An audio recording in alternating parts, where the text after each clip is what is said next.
Hey, what's up, everybody? It's the 22nd of May, 2025.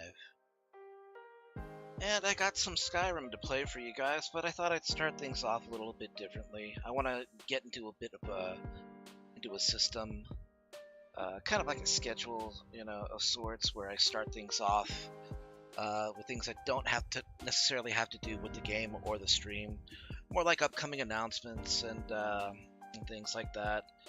Progress reports on how I'm doing with writing. That way, there's kind of a way to kind of help me keep myself accountable, for writing, because I know I'm behind on a lot of commissions. So to start with, not to, I will only name names only if the commissioners want me to, but there are a couple pieces where I do need to give some updates. There is one commission piece that I am pretty close to actually finishing, although I may not, actually release that one. It depends on whether the commissioner wants to show it off. Because it's been a long while. It's been actually one of the things that's been stressing me out the most, and I'm just kind of glad to kind of get it done, So. Later this week, specifically on Saturday and Sunday, I'm going to be doing some Helldivers, and a few players have already expressed interest in being there for Saturday and Sunday. And why this is important is because Super Earth is actually being attacked in Helldivers 2, and we need to come to her defense. I've already done a couple of missions. I've actually gone out of my way to go into pickup groups to help, and let me tell you, it is chaotic as fuck on the surface of Earth. Hey, what's up, Yanis? On that note, actually, Yanis has one of the spots where I have 8 spots. Those will be rotated around. Anybody who's interested can hit me up on the Discord. Let me know if you have any interest in playing some Helldivers 2 on Saturday and Sunday. So far, I think we have 3 people that are interested. We have Yanis, we have Silent Psycho, and we have Thrain. I still have to put them on the Helldiver list on the gaming codes and invites. So again, if anybody plays Helldivers 2 and you have any interest in doing some multiplayer on Saturday and Sunday, just let me know.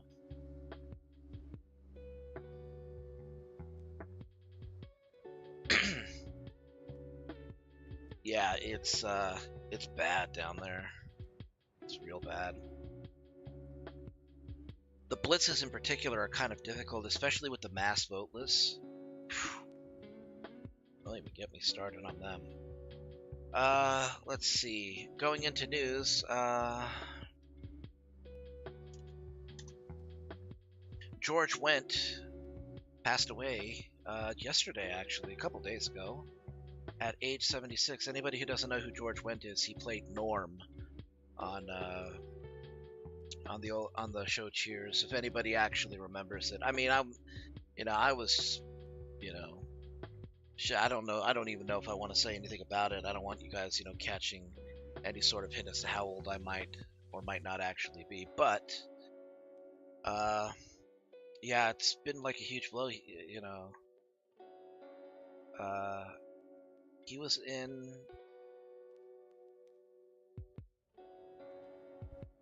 I mean, Cheers was like his most iconic role. He was always there. Getting drinks. He always had those cracks. It's like saying.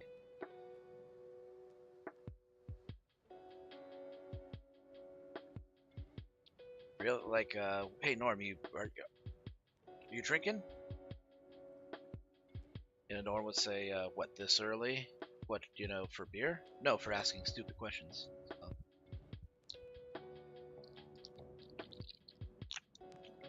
Oh my god, yes, Yanis, the exploding crossbow is like one of my favorite primaries. I knew picking it up that it was going to be useful down the line, as long as I got, good at using it. And holy crap, is it playing in dividends.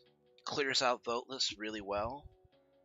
if you aim it right, you can actually take out tripods. Hey, what's up, Jackal? Good to see you.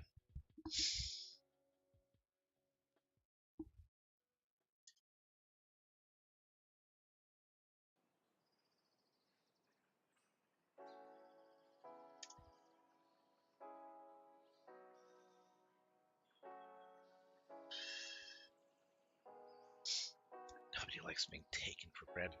So, if anybody didn't heard, Randy Pitchford put his foot in his mouth, fucking again. So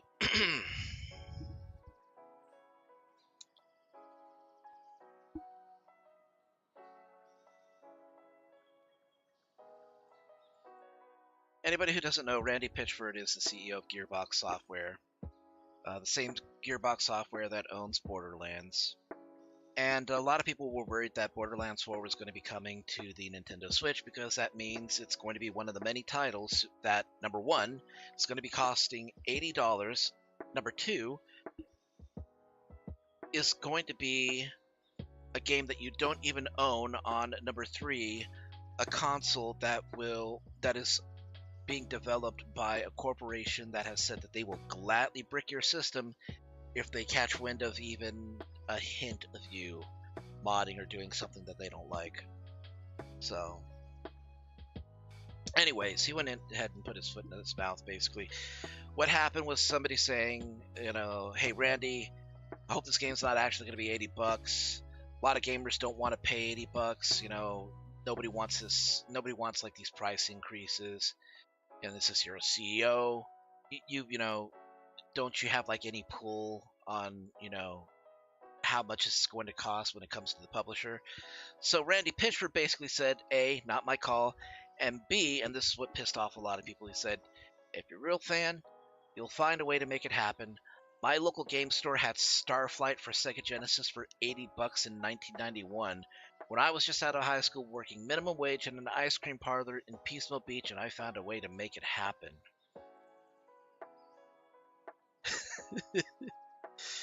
And there's been a backlash to it, but for the most part, a lot of people have the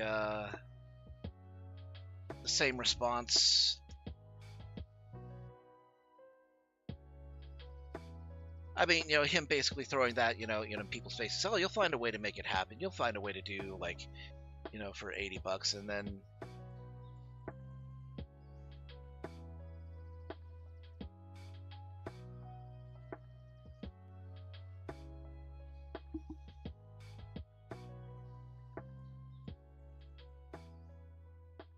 that could not have been more tone deaf if he had tried. Yeah, pretty much, right? Do what you want, 'cause a pirate is free. You are a pirate. Pretty much is what the general consensus is. Oh, okay. Well, anyways, the response to Pitchford's tweet has been mostly negative. No shit. I'm just gonna pirate Borderlands free, said one ex Twitter user. Please stop. Just apologize and move on. This isn't fair on your developers who care about them. Just do the right thing. Added another. Randy, we're begging you to stop. Borderlands 4 had so much hype and it's being ruined in a day. Let people want to like and support the game and all the amazing people who made it, said another commenter. And while Pitchford has yet to apologize directly for his comments, he did point to a recent answer he gave on stage at PAX East on Borderlands 4 price, saying, "If you want the truth, here it is." And now Pitchford inched closer to an actual apology after Borderlands streamer Moxie tweeted dialogue from a Handsome Jack AI prompted by user called Duke Newcomb, spelled Newcombe, who fed it to Pitchford's original tweet. Handsome Jack is the main antagonist of Borderlands 2, self-appointed director Pandora. Oh, boo-hoo, $80 for Borderlands 4. Let me break out the world's tiniest violin, craft it from iridium, and oil with the tears of whiny vault hunters. Listen, Cupcake, you're not buying a game. You're investing in a premium, galaxy-shattering experience personally engineered to blast your sad little dopamine receptors into orbit. You think quality and loot and chaotic mayhem just code itself? You want guns that sprout legs, Sea shanties and exploded loot goblins without paying top dollar. Grow up. Back in my day, I built an entire moon base with my own two hands and a metric ton of disposable Hyperion interns, and you're crying about spending a few bucks more to virtually murder skags with styles. So yeah, that was basically Jack GPT. Uh, in all seriousness, this is what Pitchford said. In seriousness, though, nobody likes being taken for granted. It was not my intent. Okay, so that just means that he's tone deaf and he had to be told, you know, he had to be told, hey, you kind of fucked up here, and it's crazy that you have to be told about it. I'm humbled by the love and support everyone has shown the team as we push hard to get this amazing game in your hands. That's not what people are calling it. No, I'm not. I wouldn't call it love and support. Pitchford clearly would like to draw a line under this week's self-inflicted drama, but it seems likely a debate about Borderlands 4 price will resurface as soon as pre-orders go live. At that point, publisher 2K Games will have to announce the price of the game. Whether it's 80 or 70 or something else will be a bigger talking point now than it might have been. He's going to have to say something sooner or later. I mean, people are going to pirate it. Let's not. I'm not. I'm not encouraging it. I'm just saying it's going to happen.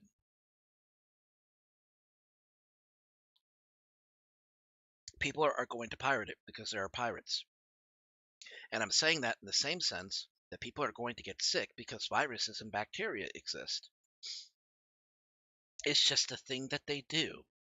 And sometimes the environment will be in just the perfect it'll be just the perfect iteration for those viruses and bacteria and pirates to thrive.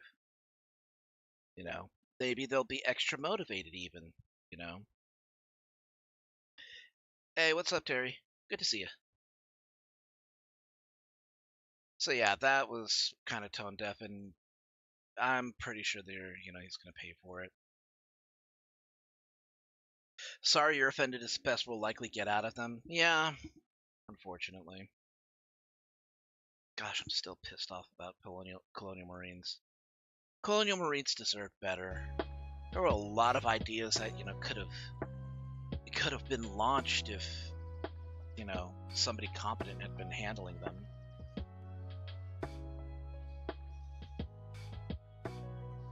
Oh, somebody liked the Syric character sheet. Nice.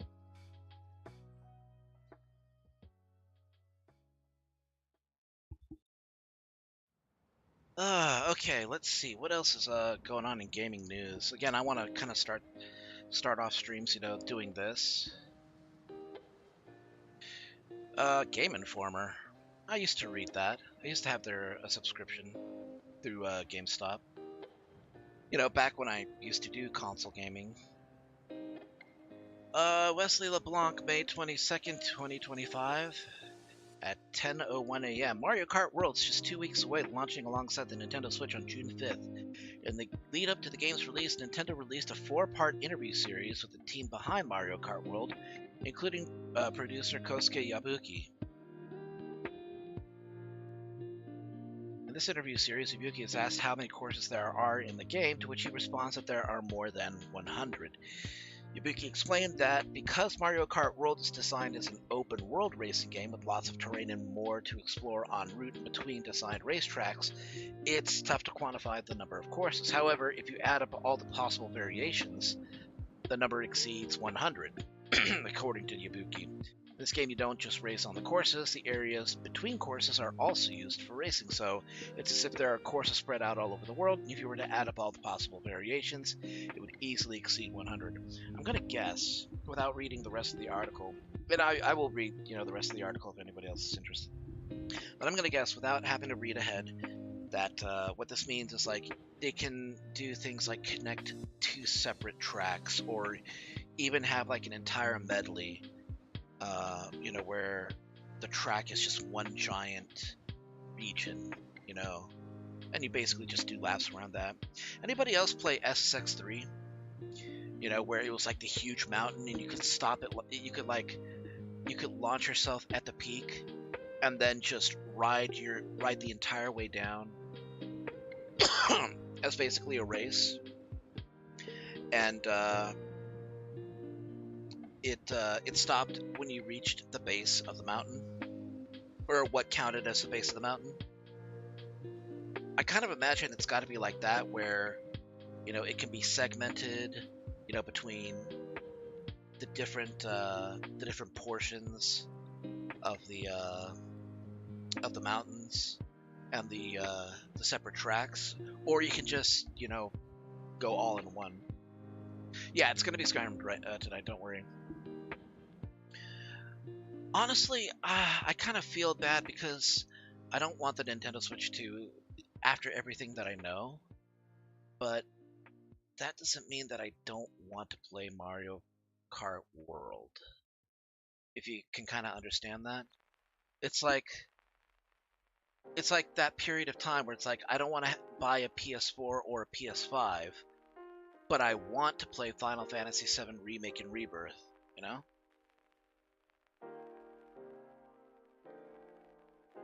And thank goodness I didn't have to. But for a while, that's what it seemed like. So, a lot of problems would be solved if Nintendo just released their games on PC, because we know how well that does when modders get their hands on it. One thing that I don't understand is why a lot of corporations kind of look the other way when it comes to the innovation and creativity. Why they look the other way, or why they don't value the innovations and creativities of their own fan base, toying with their own products. Bethesda understands it to an extent. They won't always give you the tools you need to create the things that you want. That's fine, okay? But they do understand the value of a modding community. Sometimes it feels like they don't, but they do, okay? Sometimes I think they understand it a little too well, and they take it for granted. To the point where it's like, don't worry, we don't need to fix these bugs. The fan base is going to do it for us. Because the fan base will do it for them, if they love the game enough, Otherwise, if it's like Starfield, you're probably going to get only diehard fans that might put in the time and effort, but, that's not always going to be a guarantee. But I mean, look at, for example, and I'm just going to take the examples, that I play.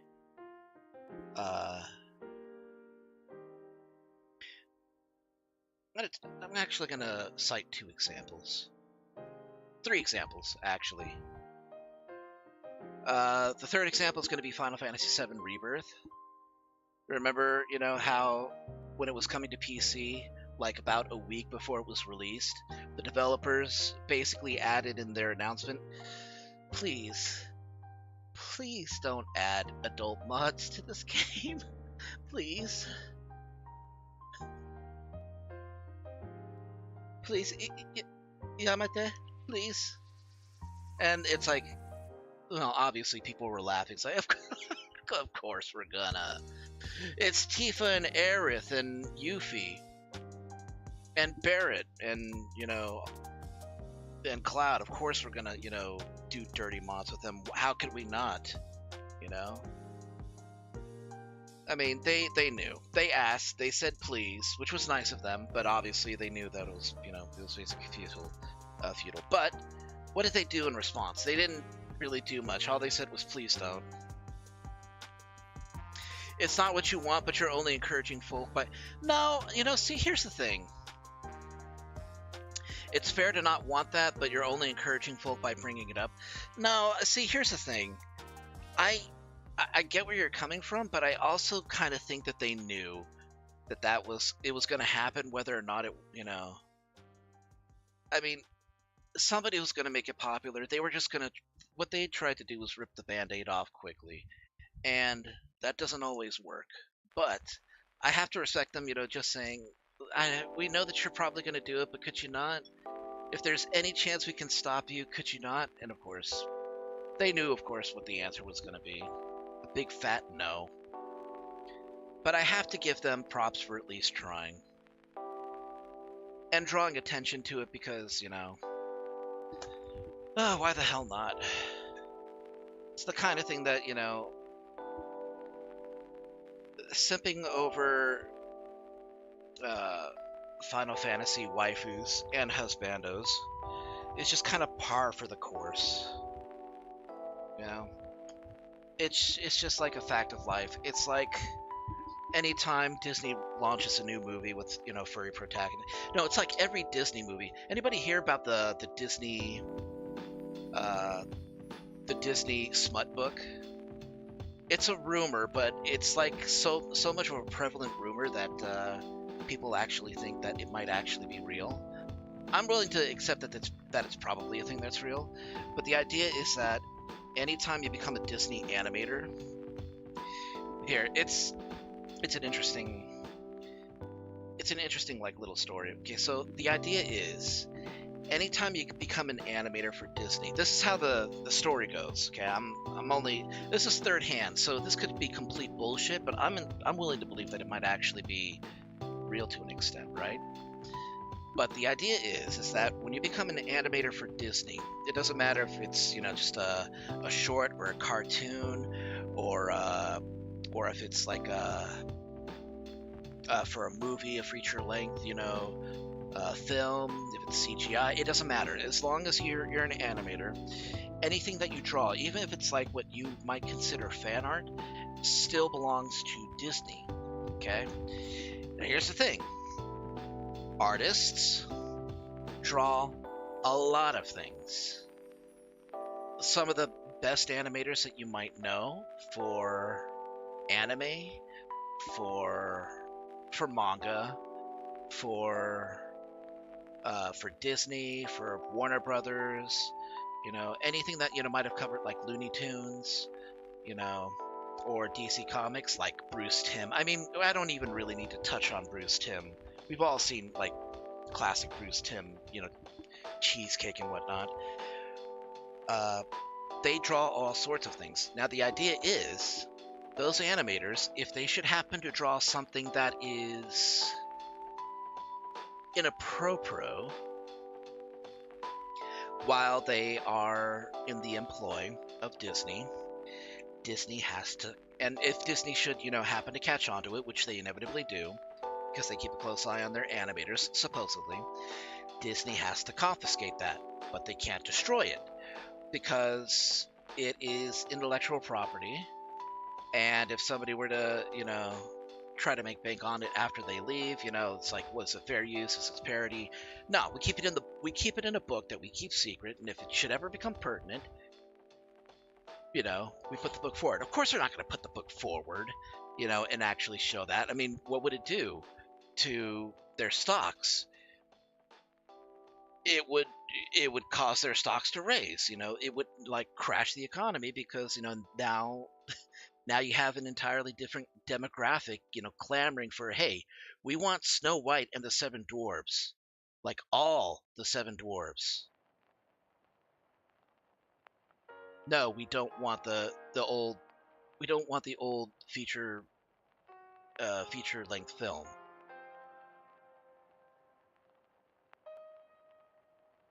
But yeah, the idea, so it's like been passed around, you know, where there are people who've actually gotten to see glimpses of this so-called Disney smut book of sorts, you know, where they actually see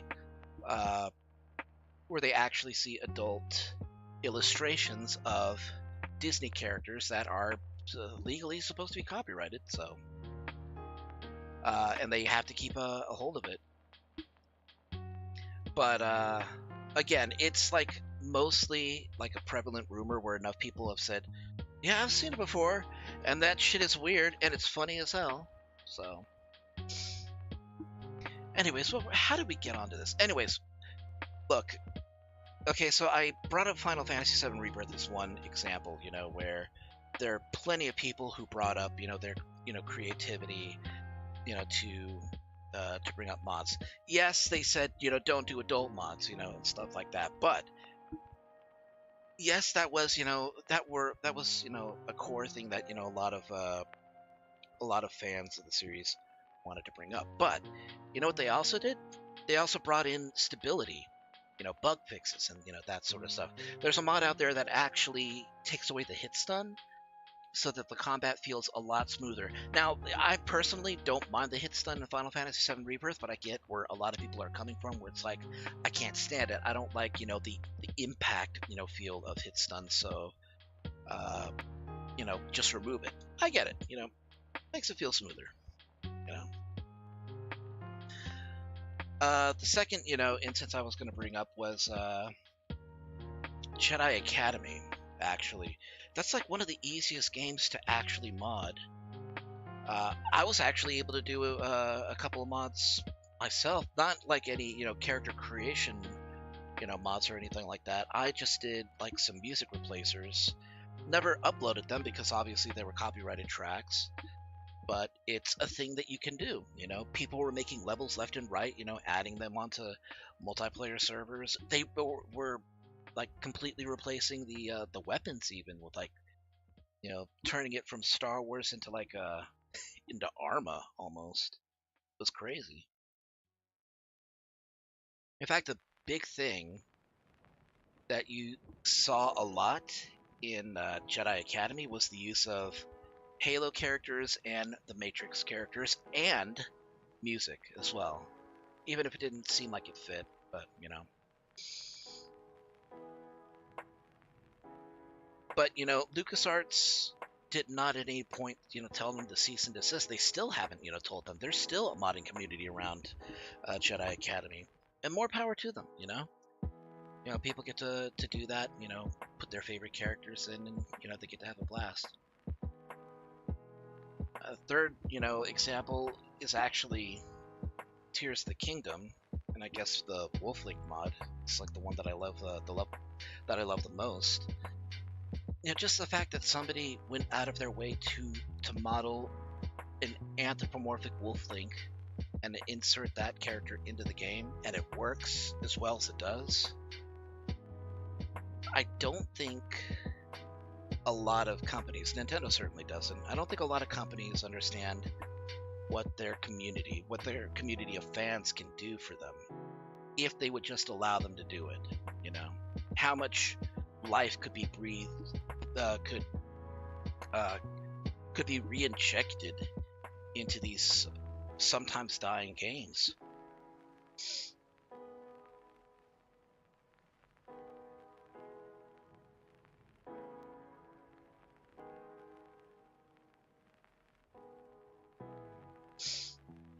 Did anybody hear about the Slippy controversy for Super Smash Bros. Melee? If anybody doesn't know what it was, geez, I'm like half an hour into this.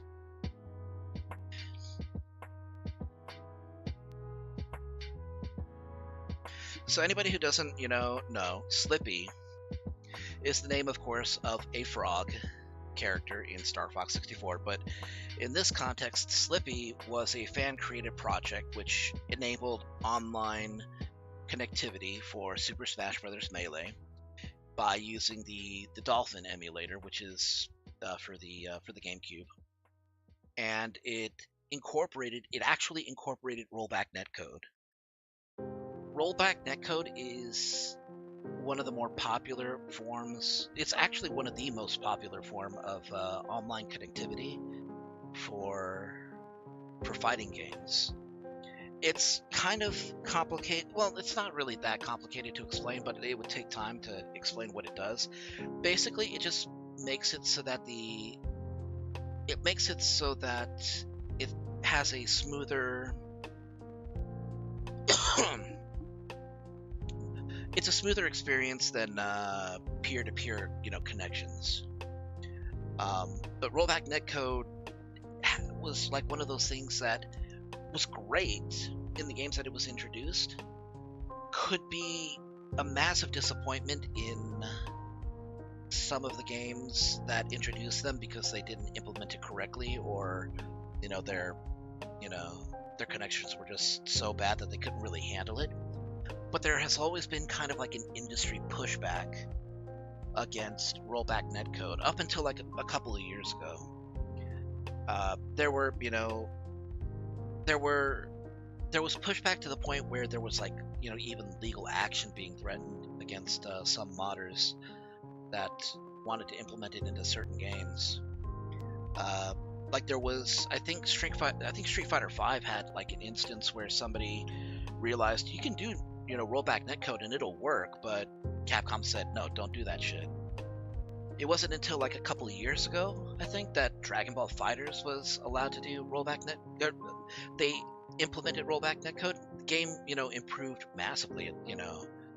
Uh, it was a lot smoother to play, apparently. Anyways, Slippy was basically a fan's a fan's attempt to be able to implement rollback netcode into Melee, which is great because in a high paced fighting game environment like Super Smash Bros. Melee, you kind of want that.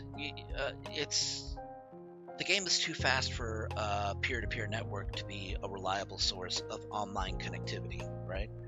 And we're getting to that point. We're getting to that point where it's like peer-to-peer is just no longer feasible over large distances, especially if you're connecting from one side of the country to another, right?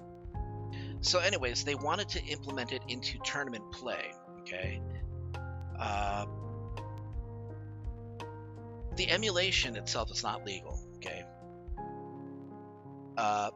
And using it for online tournaments, there wasn't really any question until they tried to do it, for a Super Smash Bros. Melee tournament.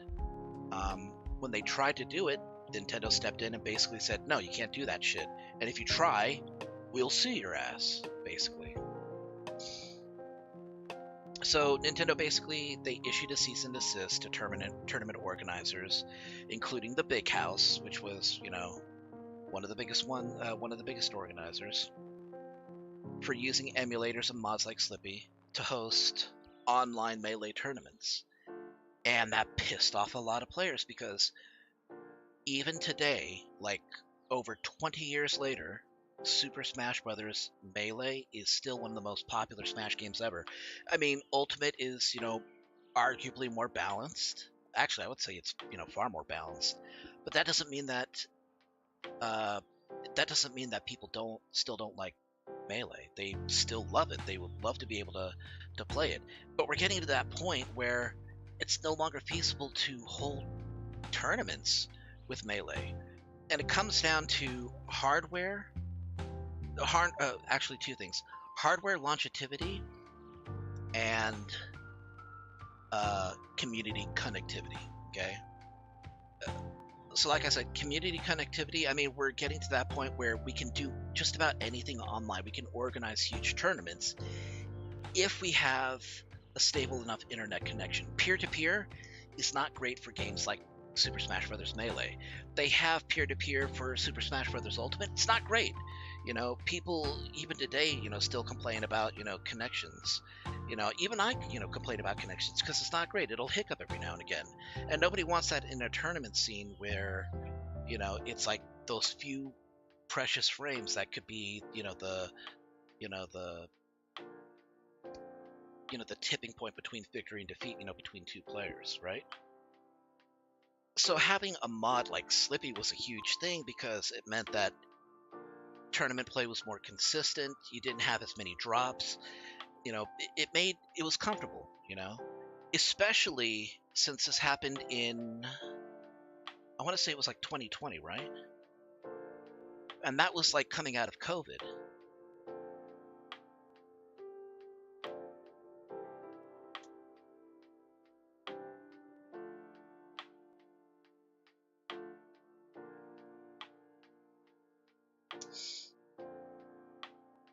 So yeah, that was like around the era of COVID. So having online tournaments and having like stable connections, that was great, because you didn't need to, be all in the same place. You could still have the tournaments, and you could still, keep keep everything alive, basically, without, risking other people's health. Again, this was like during the COVID period. But the second thing is hardware longevity. We're talking about the GameCube and the fact that GameCube and GameCube games are slowly dying out, because hardware like that is just not meant, it's not meant to last. Even if it's made out of Nintendium. But seriously though, you will be hard pressed to find a disc these days that actually works, okay?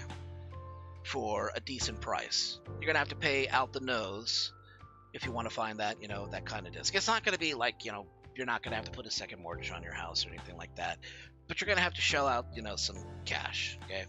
It's not gonna cost you an arm and a leg, but it might cost you a finger, right? But it's not just that. A lot of Melee players like to play using the original hardware. That includes the controllers. There is a subculture of players that will only play with a specific GameCube controller that comes with a hardware fault that allows them to do certain tricks that are not critical in the meta, but can only be done with that particular, faulty hardware. And those controllers, those are hard to find, first of all, and like any hardware, it's going to break down. And if it does, fixing it could potentially fix that fault at the same time. So, I mean, GameCube controllers are also breaking down too, so, you got that to consider. So, the main point that I'm trying to get at is that the entire thing with Slippy, again, this is like 5 years ago, sure, but it's one more step in like this. It's just one more rung in this ladder of bullshit, where game corporations, devs, publishers, IP, IP holders are basically kind of shitting on their community, and not making the most out of them. And sometimes they might have a good reasons, like we gotta hold on to, to the IP. We can't let them do everything. But I feel like they're targeting the wrong things when it comes to why aren't we making any money off of this. And it could just be as simple as saying, hey, Nintendo, start releasing your stuff on PC. Hey, Sony, stop making everything an exclusive. Hey, Capcom, make another fucking Mega Man game, for crying out loud. I mean, that might just be the, the only thing that fans want, instead of taking things in their own hands. We want Chrono Trigger remastered. Oh, a fan's, gonna start, has been starting work. He's about halfway done. Oh shit. Square Enix just dropped its cease and desist. I guess we're not getting that anymore. So. Boy. Okay, I'm sorry this kind of went on long. I know you guys are probably more interested in watching me play Skyrim or something, right? I just felt like I had to say it,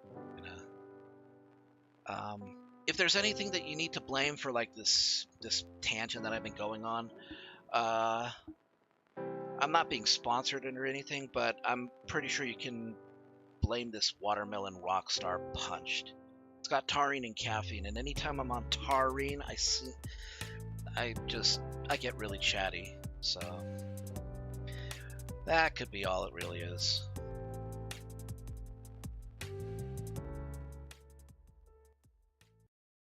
Okay.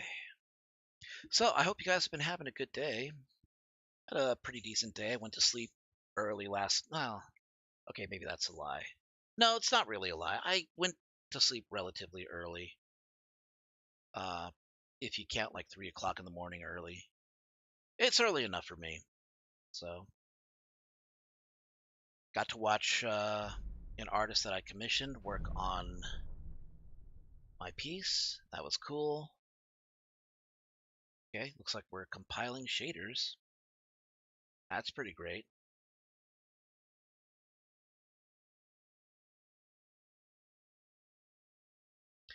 I did have to, I had to disable ENB because that was causing a graphical glitch with the waterfalls and the geysers. So, and honestly, I felt like it wasn't really adding anything that I really wanted. So, there might be a handful of other mods that I might add, but the ENB wasn't really critical. It's always fun to talk about an interesting subject. Yeah, it is, and I mean, I love modding. I feel like the modding community does not get enough credit.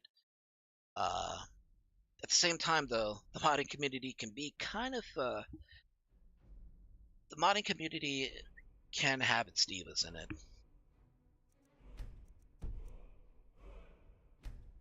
One big example is Arthmore for Skyrim. Uh, without going into too much detail, because it's a long story and there's many different perspectives, Arthmore was big big on modding for Skyrim and created a lot of mods that ended up being critical, that ended up fixing a lot of things that did need to be fixed, or at the very least streamlined. But there was a perspective that he had a kind of snobbish, my shit don't stink kind of perspective about how his mods were critical for getting the game to work, and that his perspective and how he handled things should be the gold standard for how mods should be developed.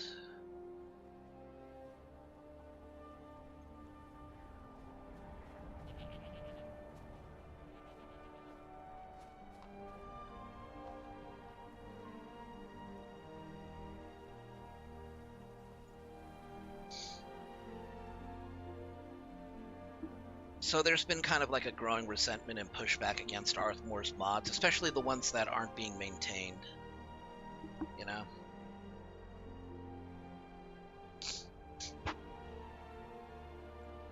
I think it also doesn't help that somewhere along the line, I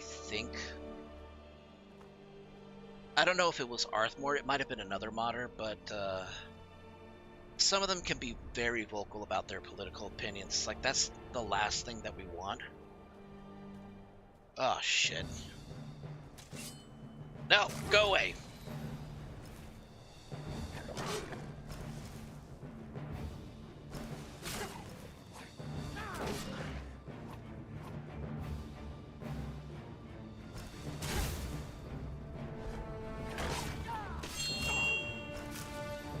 Oh, boy.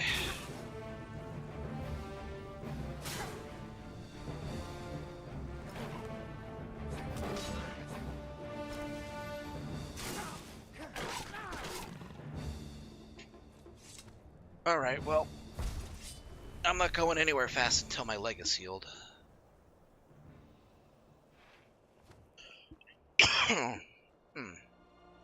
So,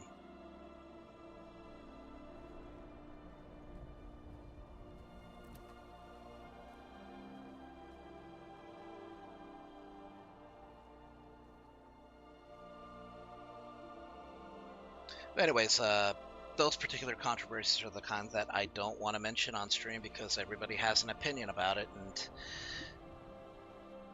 there may be merit in discussing, morality, but it's just not the kind of discussion you want to have when you're hunting vampires with a cat waifu that you're about to meet in like 30 or 40 minutes. It kind of makes it hard to focus.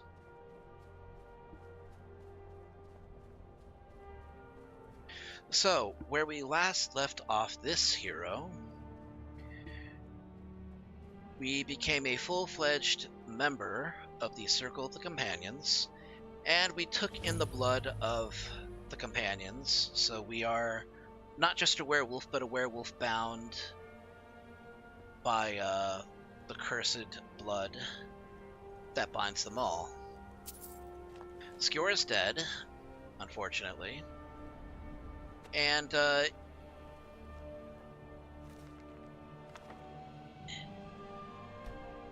in his desire to look for a way to utilize his abilities, he has decided to take up vampire hunting because he's becoming a decent swordsman.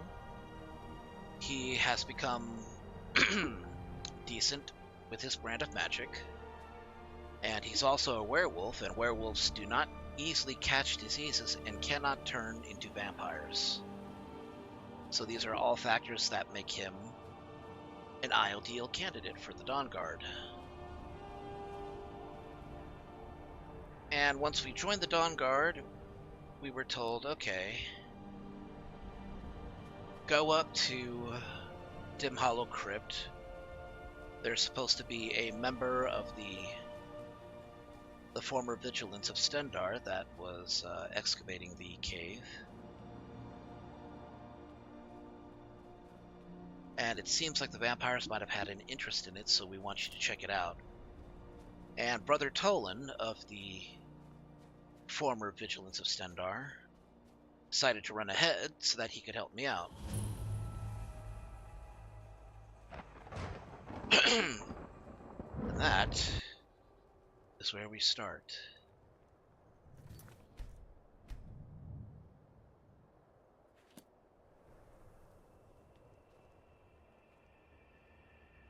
My opinion is that I have the right to talk about politics on my channel if I so choose. I have the right to talk about politics in my home, upload content about my political opinions. It's my right to do that.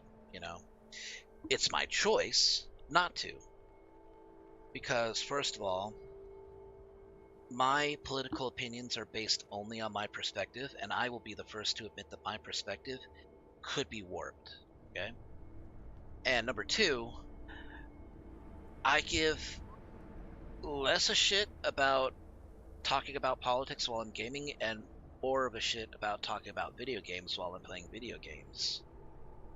Just like it makes sense to talk about, just like it makes no sense to talk about defecation when you're trying to have dinner, and more sense to talk about a football game or a recent movie that you watched while you're eating food at like McDonald's or some shit like that.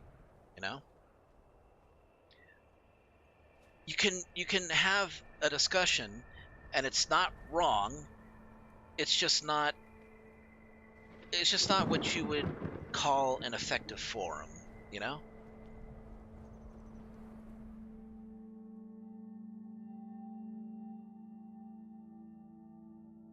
Some things require a soapbox.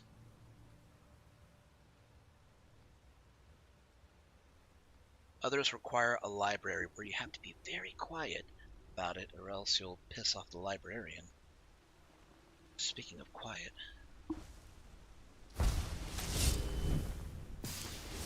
Never know when to give up. I thought we'd taught them enough of a lesson at their hall. To come in here alone. A fool like all the rest of them. He fought well there. Jedon and Bressoth were no match for him. Ha! Those two deserve what they got. Their arrogance had become insufferable. Oh, this talk is making me thirsty.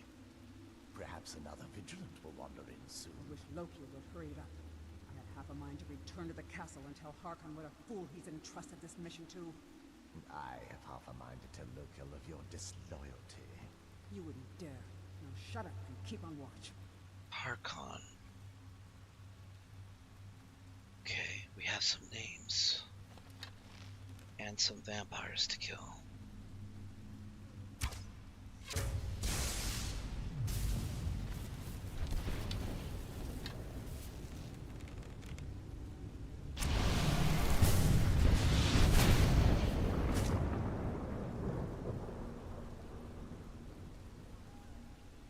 Resisted stasis break.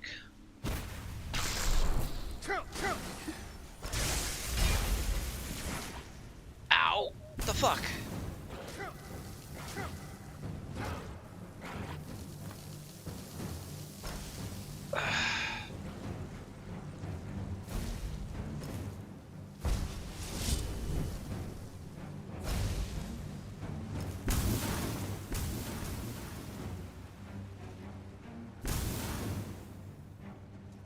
Can't take him at a distance, gotta move in quick.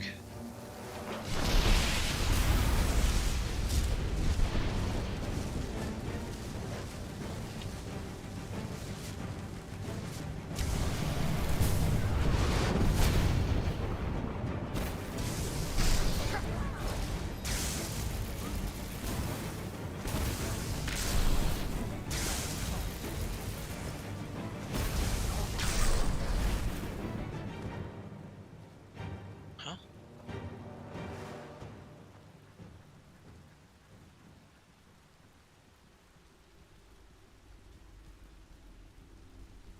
Wait a minute.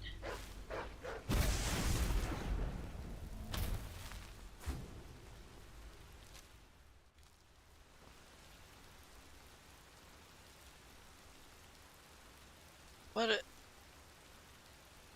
Who are you?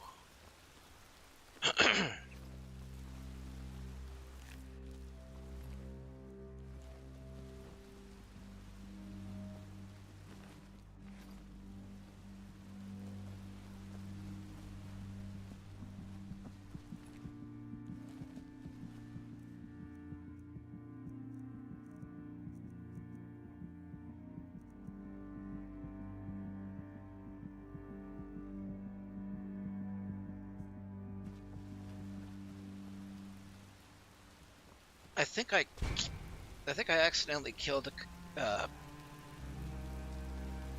companion dog.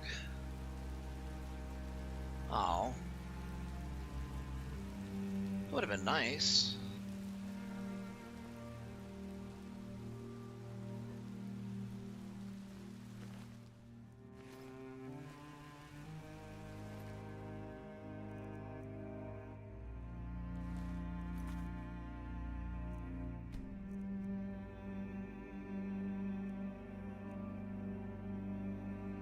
Wait, didn't I save?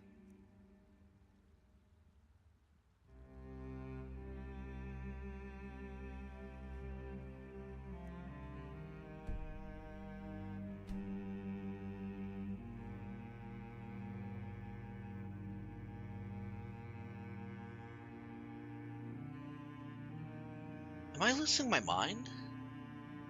I thought I saved just before I entered. Ah, shit.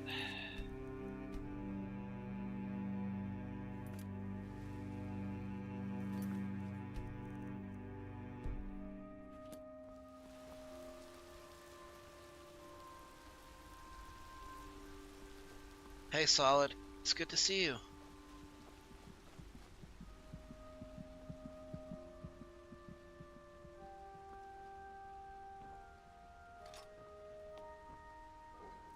Sorry to hear that you've been having a rough week.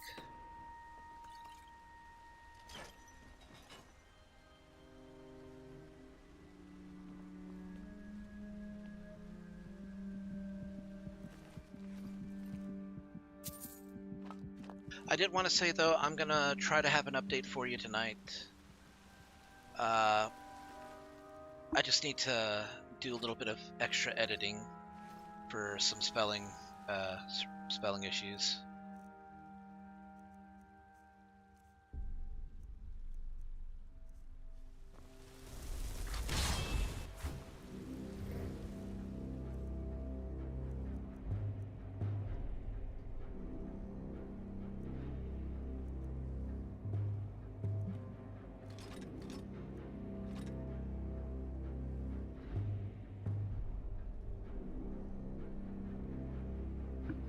Oh, cool. I got stuff to show to each other then.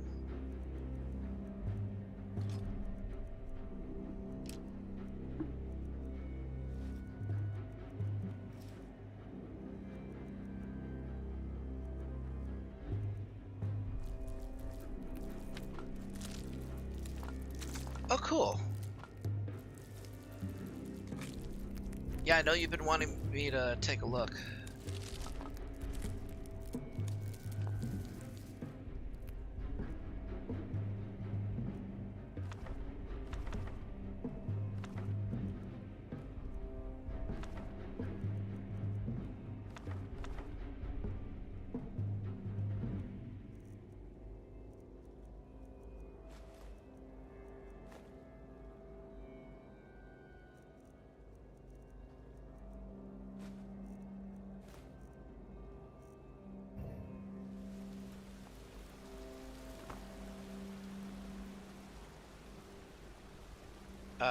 Can I wash and rinse here? Apparently I can. Nice. Okay.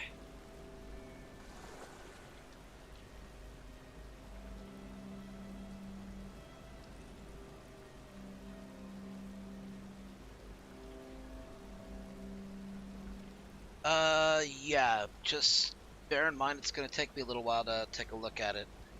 Even though I do have my laptop over here, it takes a little while. I have to, like, key in a code and everything.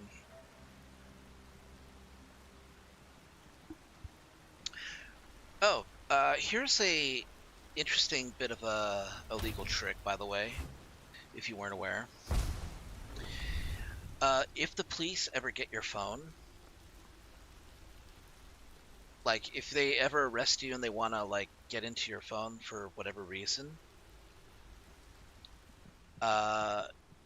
check your local laws, because they might legally have the ability to get your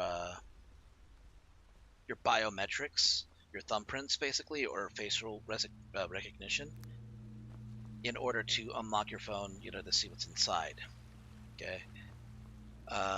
And if you refuse, they, you know, can come up with whatever bullshit to basically charge you with. However, if it's a code that you have to punch in, you're not legally obligated to give it out. It's a weird little.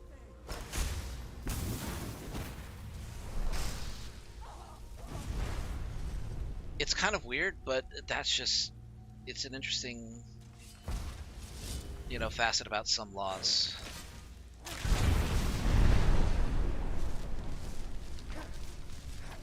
And I think the idea is that they're going to get your thumbprint anyways, you know, for records. They're going to take your mugshot anyways, you know, so they'll have access to that, and, you know, as it is. But they can't get, you know, at something that's inside your head.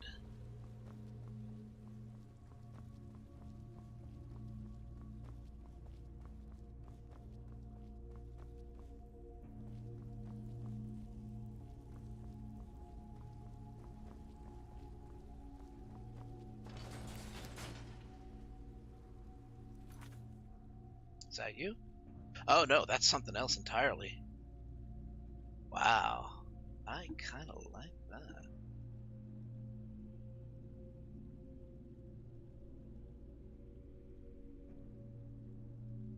Oh wow. That looks so good. Dude, I'm actually really happy for you for getting that. Okay, so while that is... Here, let me get this right here. Okay, and let me get this here, because I realize you're not on the channel anymore.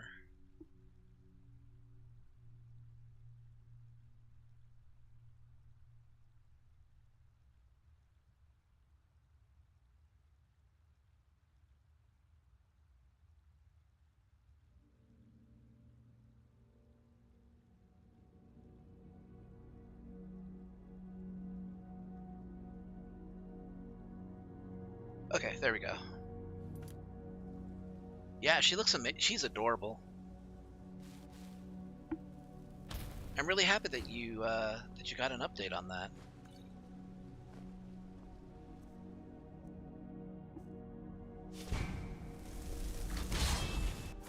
May your creation have many adventures and victories. She's a real doctor. Yes, she is. In all seriousness, though, she looks great. Wait, why'd I throw the whip in? I don't even... Here, grab that real quick. Here, oh, muscle, poison, sparks, ice, wasting. Good. So we got staff horsemanship. Nah, we're good. We'll hold on to Baldur's lucky dagger. I still don't even know how I managed to get the stage armor. It's crazy. Sovereignty. It's a grit.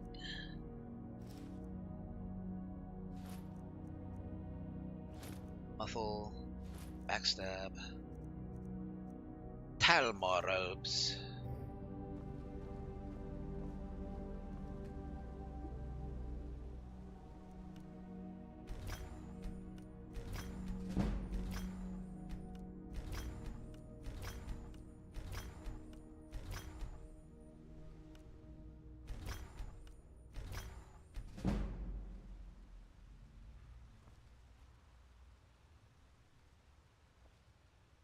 When you get a chance, let me know what you think of the images that I sent you.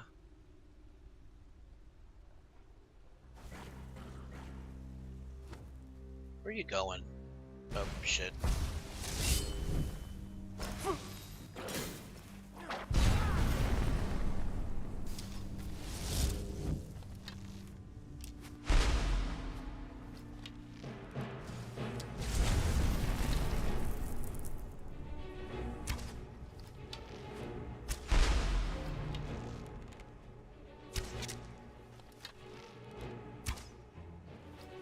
Come on, come on.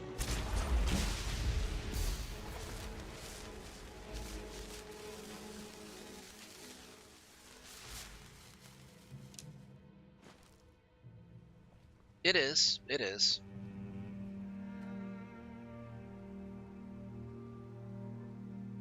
The third character is a different character.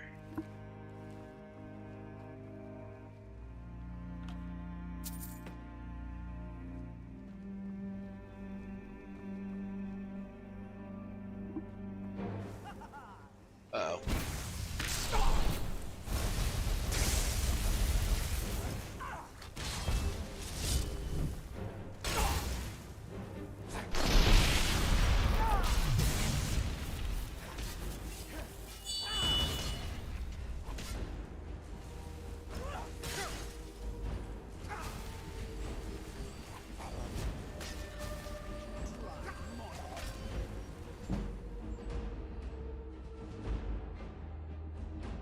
Troll's blood leech seed.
Alright.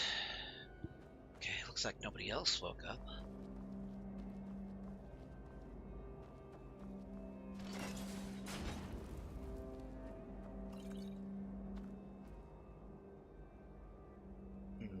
Do I have telekinesis? Nah, I don't. Shame.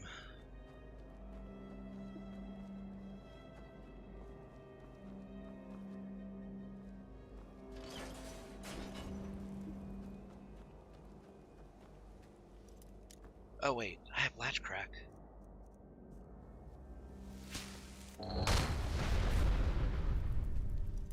Change that lock from master to expert.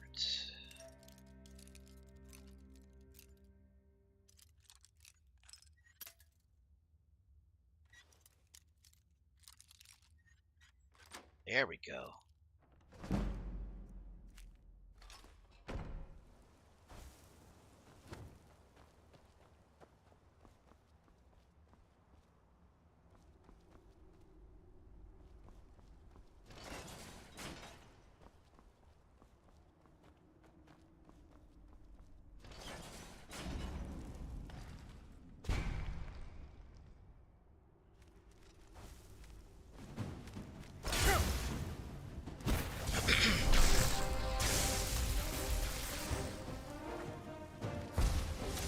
I kind of like her color scheme.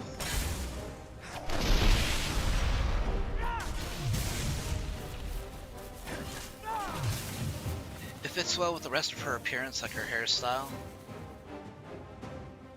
It's a combination of cute factors that really add up to something that's, that's really sweet.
Going to enjoy it.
Still gotta wash up.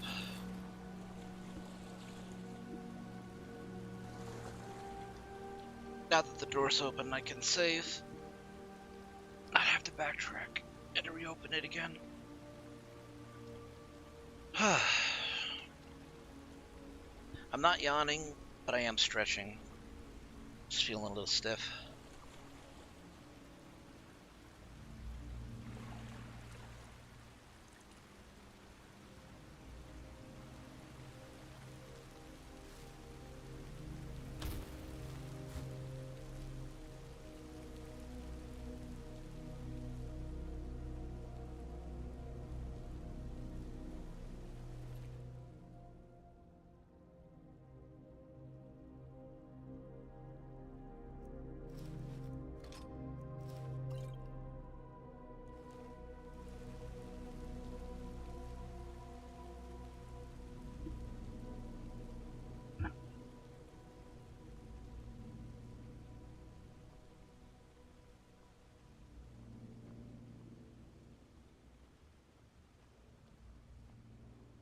Oh.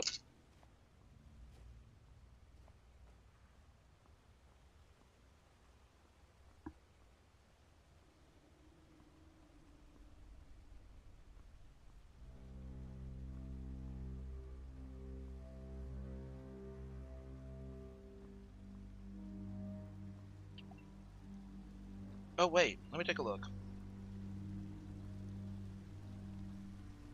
Oh yeah, that is the Arbiter Hill. Oh shoot.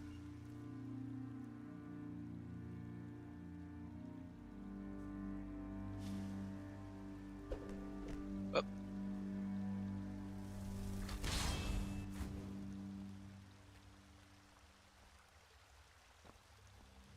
Come on, open up.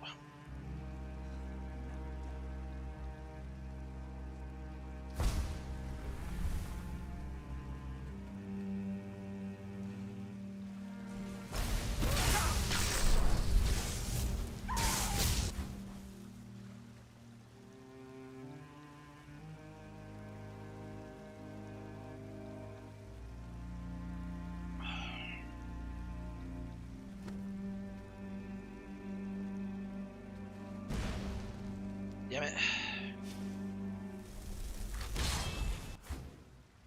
Let me open up my box of shit.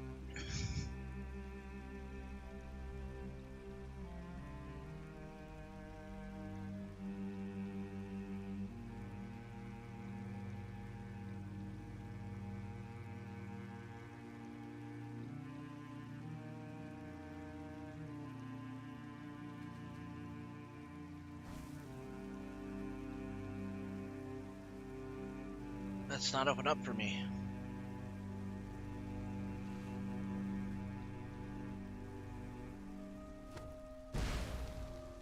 Kinda need it to open up for me.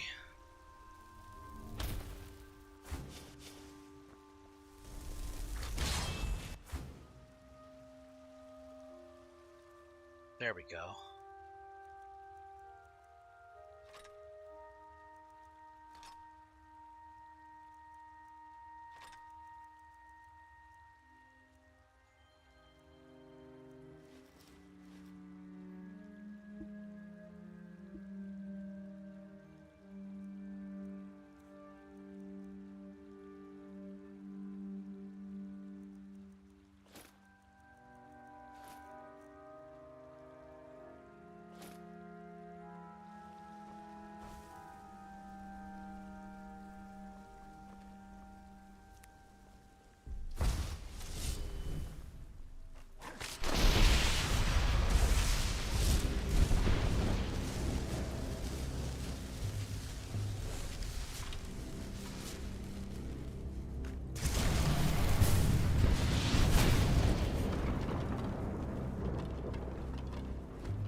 Okay.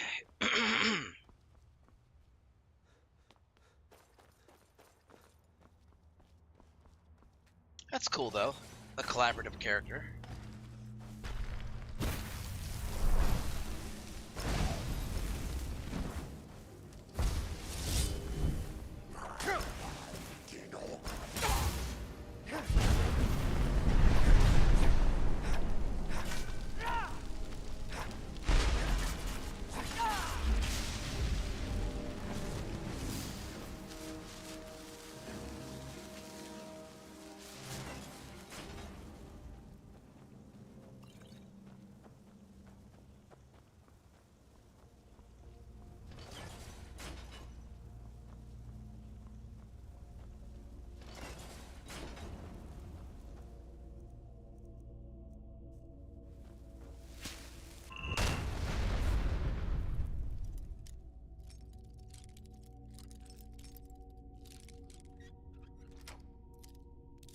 Nice. Didn't lose the lockpick this time either.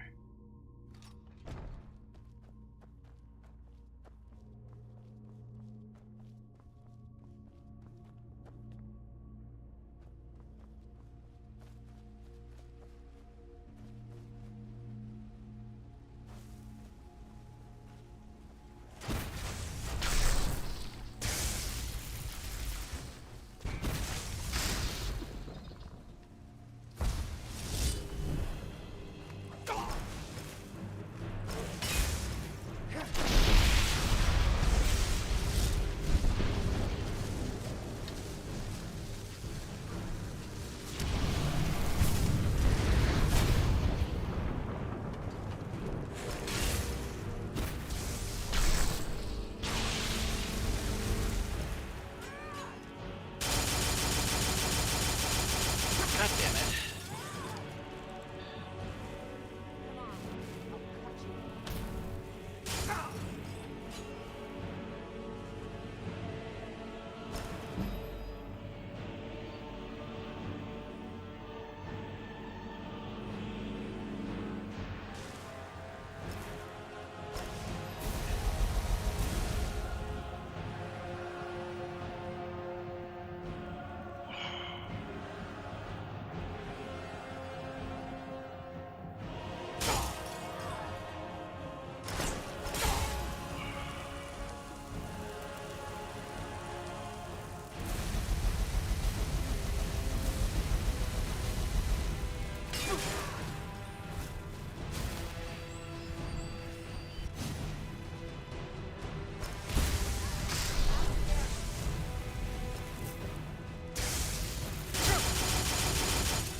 God damn, what is with that stun lock?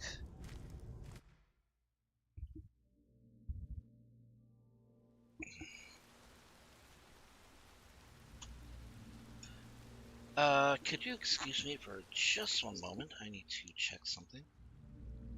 Namely, my blood sugar. Okay.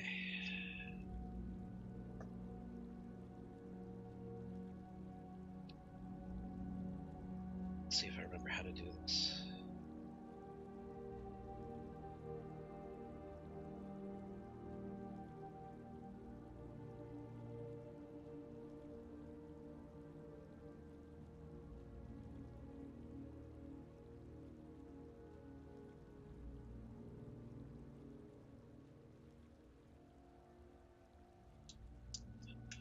Oh, shit, there it is.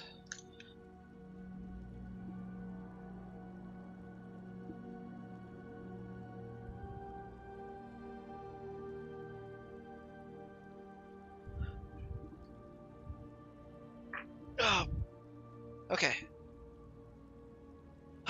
Nearly broke the chair. No, I didn't break the chair. Just...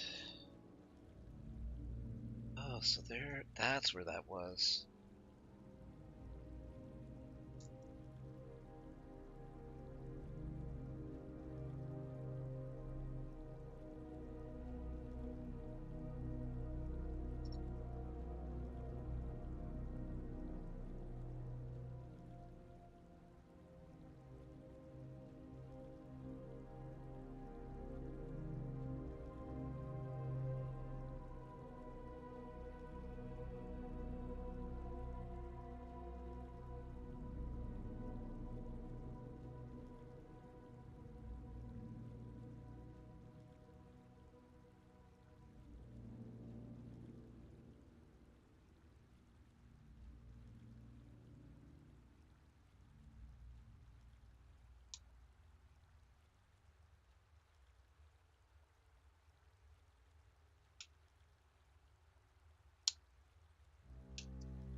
Oh boy. Does this work at least?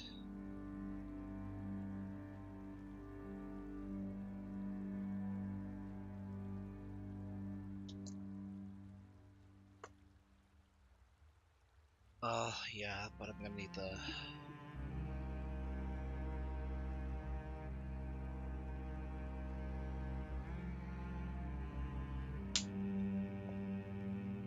Alright, I'm gonna have to step away for just one moment. I will be right back.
Alright, sorry about that, you guys. Okay, so a little bit of an update. I have high blood sugar right now. It's just gonna be something that's gonna take its time getting through my system.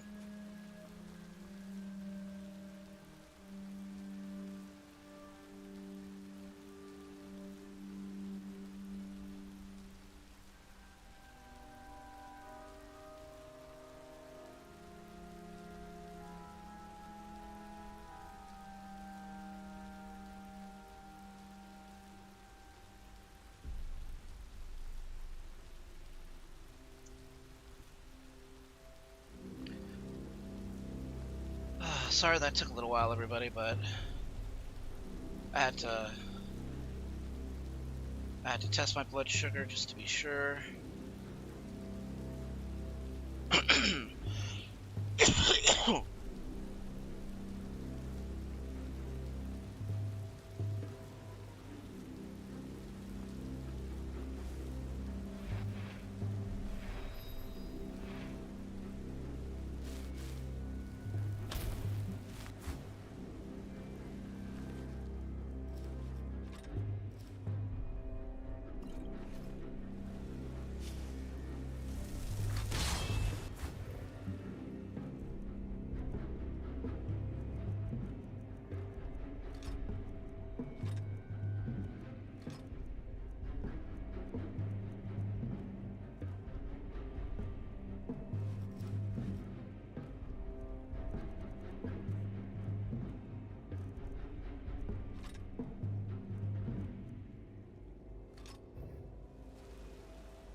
The only other things I can do in order to get this high blood sugar out of my system is to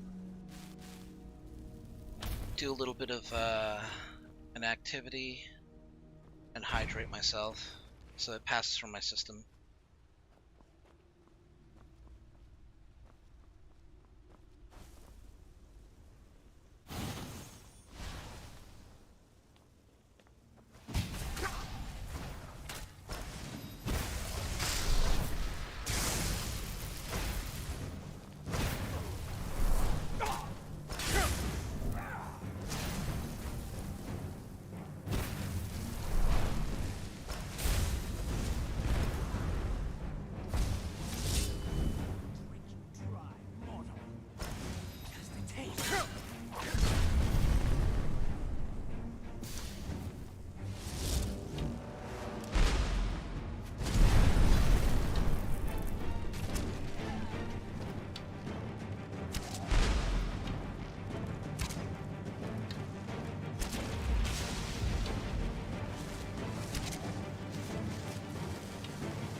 Okay, we have a general direction.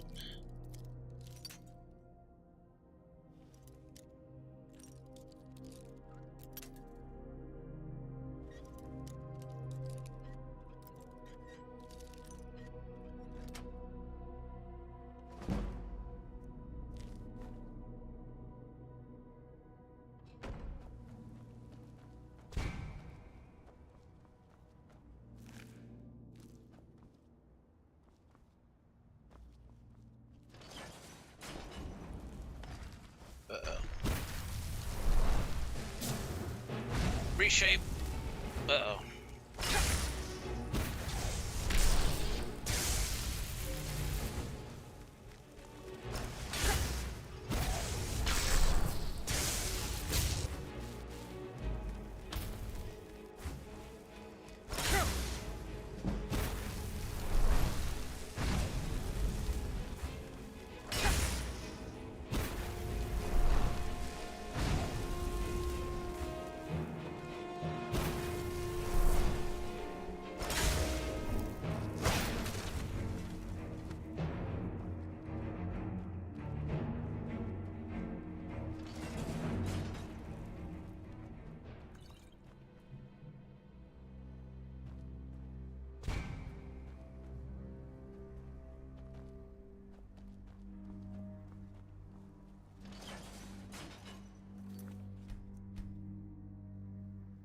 Okay, save here.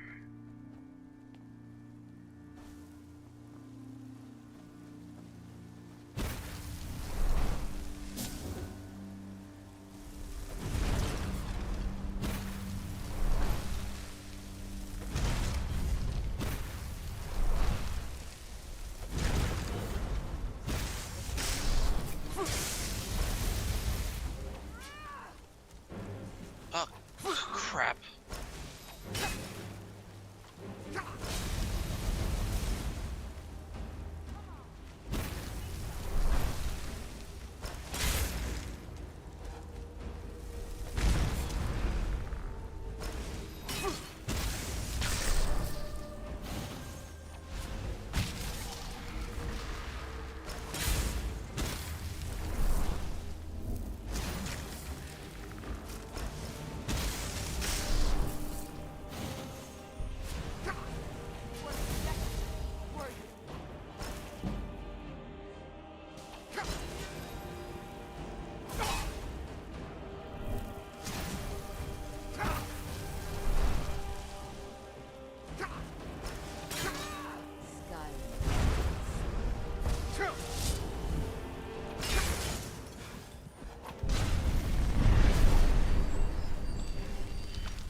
There we go. Finally killed the bitch.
And so you learn the power of magic.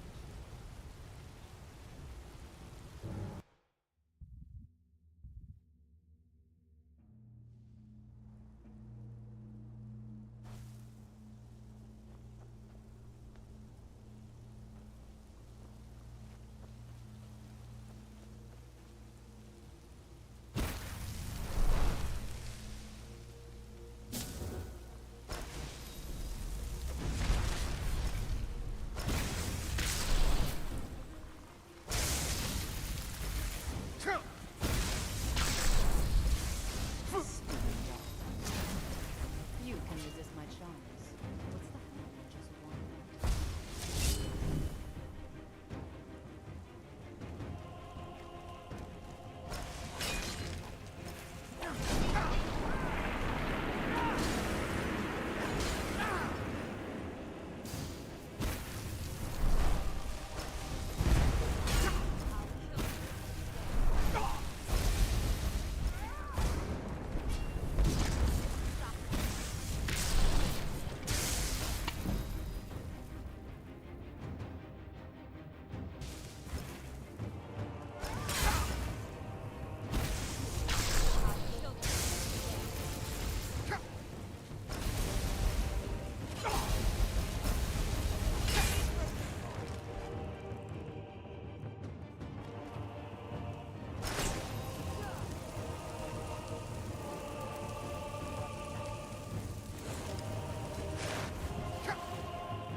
Fuck me.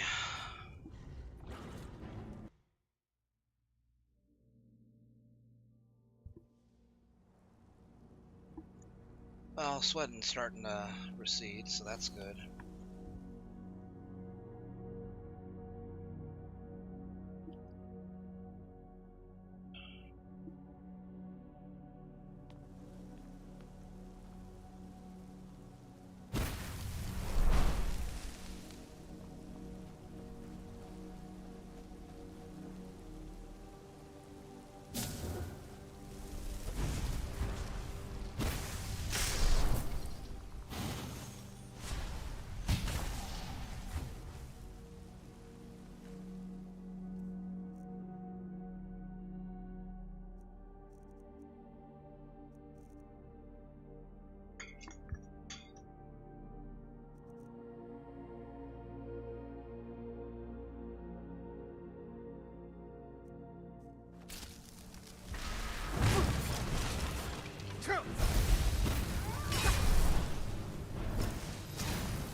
Well, I knew which one was a bigger threat.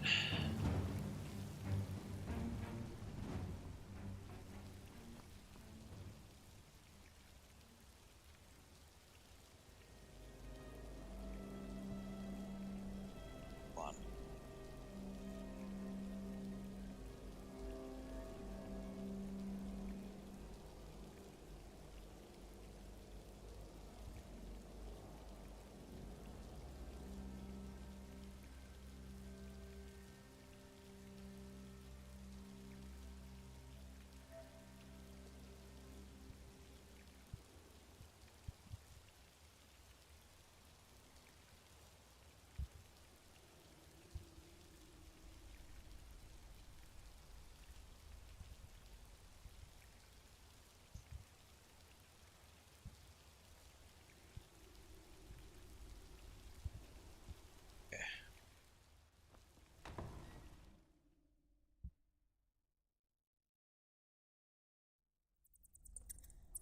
I'll never tell you anything, vampire.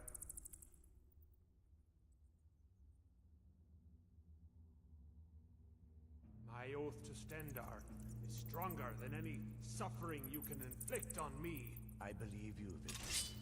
And I don't think you even know what you found here. So go and look at that.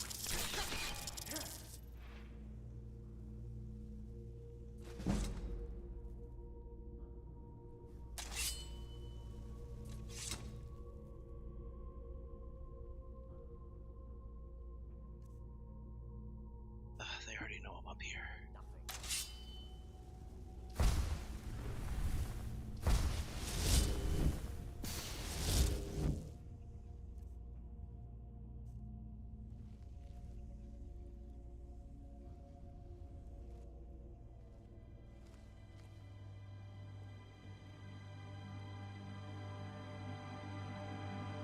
This isn't exactly what you would find in an Nordic tomb.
Anyone else?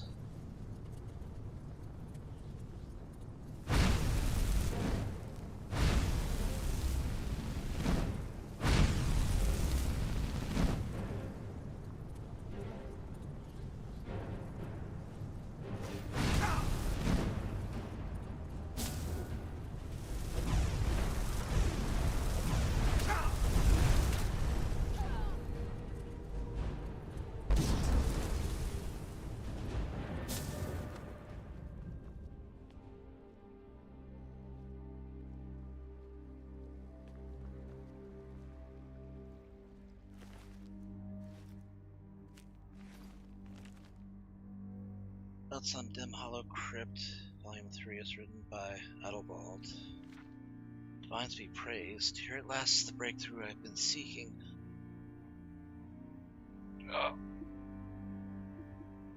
All the dangers I've escaped, the traps I've eluded, the foul Draugr I've avoided have brought me at last to this. My previous volume of notes and observations regarding Dim Hollow Crypt's possible connections, ancient vampire clans of Skyrim's history. I wrote of a great chamber far larger than anything else I've yet seen here in the crypt. Alas, a few wandering Draugr forced me to retreat to the earlier passages of the crypt, thus depriving me of an opportunity to study this huge cavern. Well, praise be to Stendar, for as I write this, I've just spent nearly a full day exploring that very cavern. It was a risk that proved more than worth it because what I found in that chamber nearly defies description. Central to this huge cavern is an island of stone in a subterranean lake.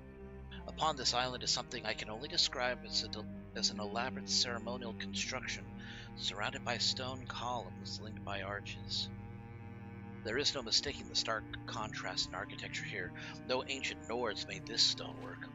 Here too were more of the gargoyle statues that I first glimpsed in earlier passageways. There is no Draugr burial site in Skyrim that contains these statues, save Dim Hollow Crypt. Indeed, I am now certain that the strange construct in this main chamber was built long after the crypt, by wholly different masters. These must be the same builders who placed the gargoyles through the crypt, perhaps to frighten away the curious. All signs seem to indicate that the masons who crafted these strange arches were servants of some ancient master who favored necromancy or vampirism. The style and craftsmanship in the stonework are not only distinct in terms of design, seeming to speak of an entirely different culture than that of the old Nord peoples, but also in skill with which they were fashioned. The cutting and shaping of stone, for example, suggests more sophisticated tools than the crypt's original architects would have possessed. Although I feel a sense of exhilaration that my theories have at last been confirmed beyond any shadow of a doubt, I am also disappointed at the lack of answers. How long ago were these new features added to the crypt, and by whom, and for what purpose? On one point I have no doubt. I must return to the Hall of the Vigilant and share these findings with my brothers and sisters. When they see what I've discovered with their own eyes, they will no longer scoff at my theories or mock my endeavors. And when that is done, I will return to my work. For now, Dim Hollow Crypt might be a mystery, but by Stendar I will see that mystery solved. Alright, let's see if I did everything correctly.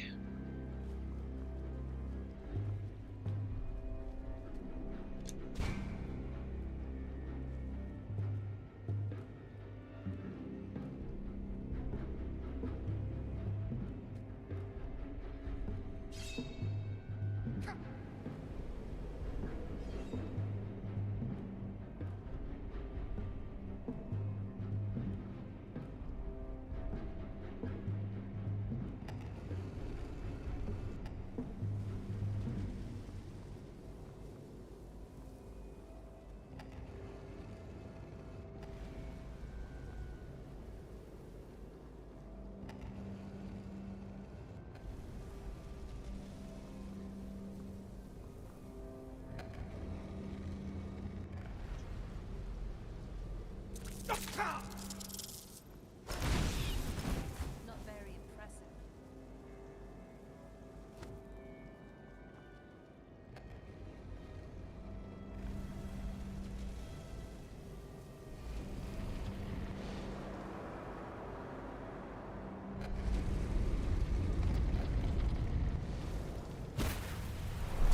That will teach you.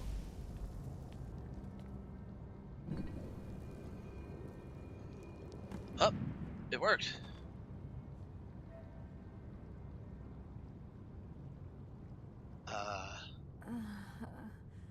Where is...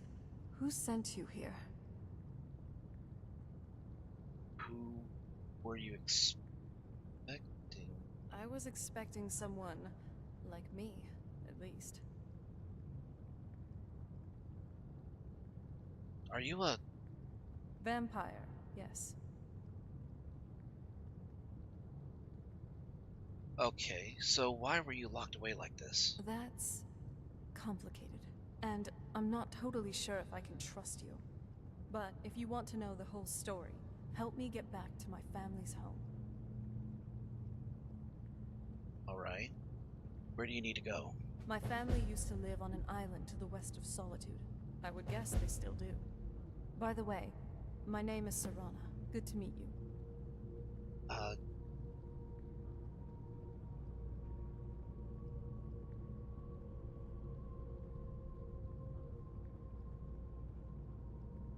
Could you give me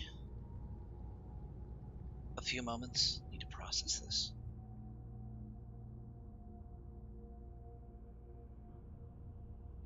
Fire. Locked in a tomb.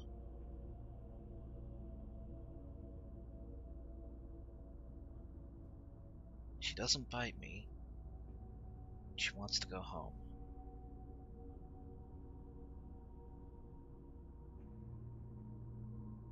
Alright, well, I'm not seeing a problem with my, Right, so, tell me about your home then. It's on an island near Solitude. Hopefully, we can find a boat to take us there. It's my family's home. Not the most welcoming place, but depending on who's around, I'll be safe there. Is there any reason you wouldn't be safe there? Let's just say that my mother and father had a bit of a falling out. Don't worry, I'm not in any danger or anything like that. It'll just be more unpleasant to run into my father.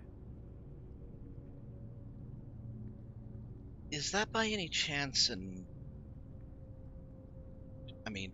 is that an Elder Scroll? Yes, it is. And it's mine. Okay.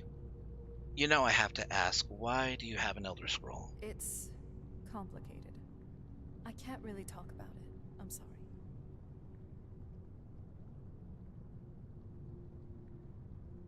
So, why were you locked away?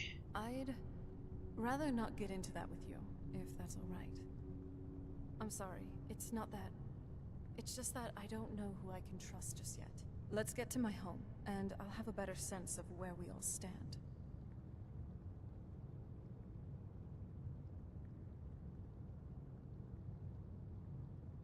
Okay.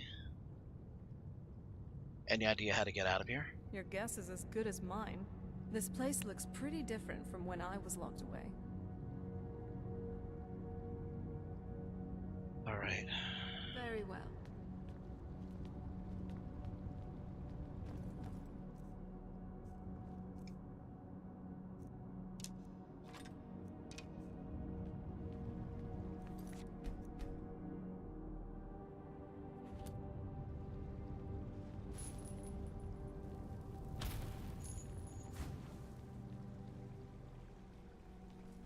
Who's there? Gargoyles.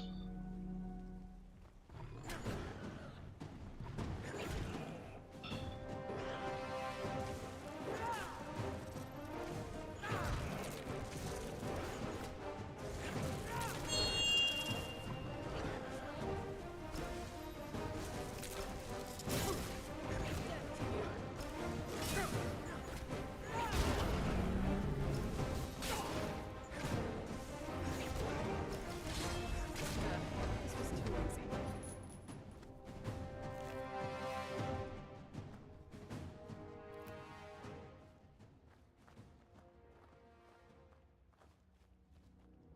Well, the whip's working again. Should be good for taking out the bigger baddies.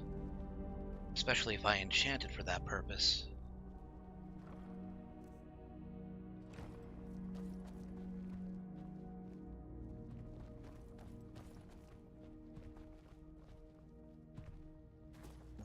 I'm thinking the air smells fresher in this direction.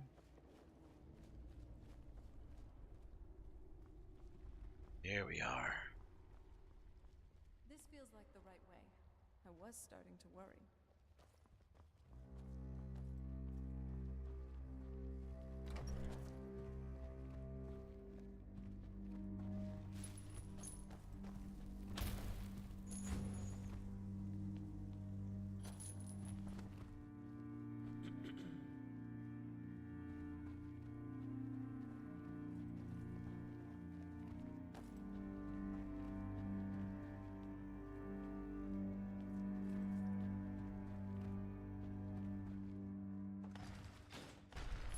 Hold on.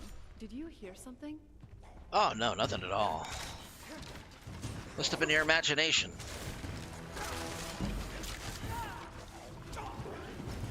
Not very impressive.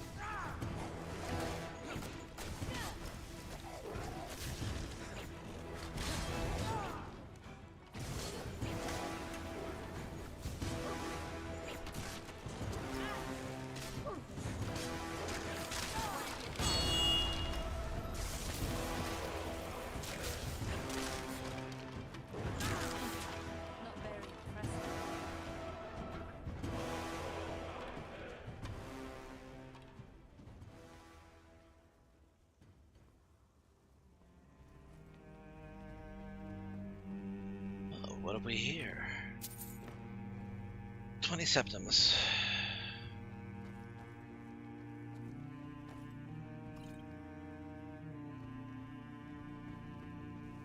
Hey, easy on the sniffing, alright? What? You want me to find a way out of here? I gotta use the nose. Stay on your guard. Yes, ma'am. Hold on. Did you hear something?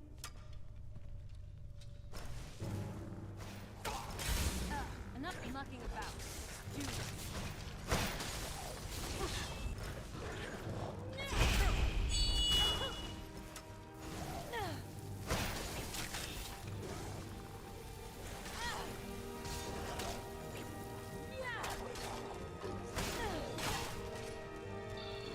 Oh, quite a few of you, aren't there?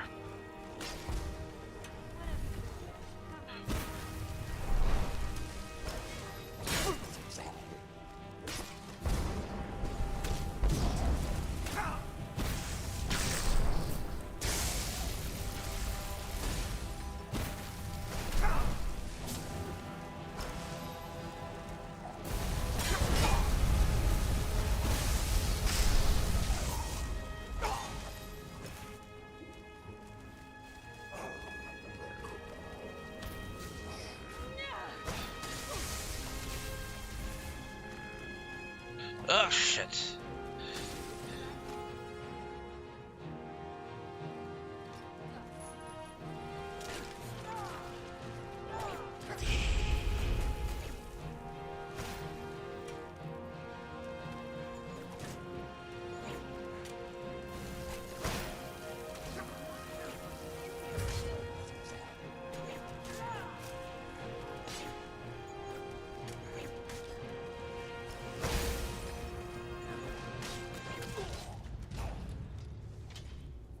Man, that sucks.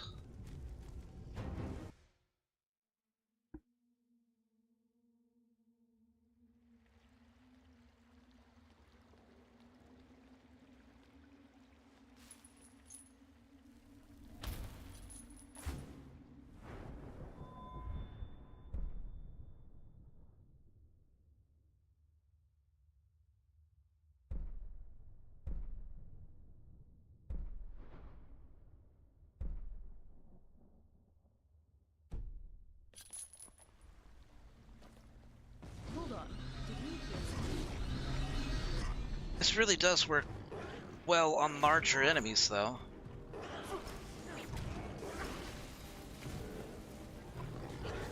You're digging your own grave. This whip might be the only reason why I might want to turn off precision.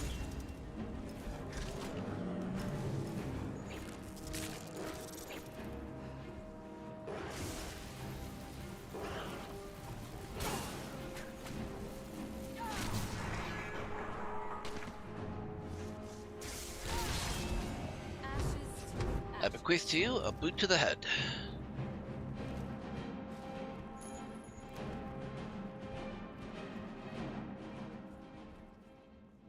And one more for Jenny and the Wimp.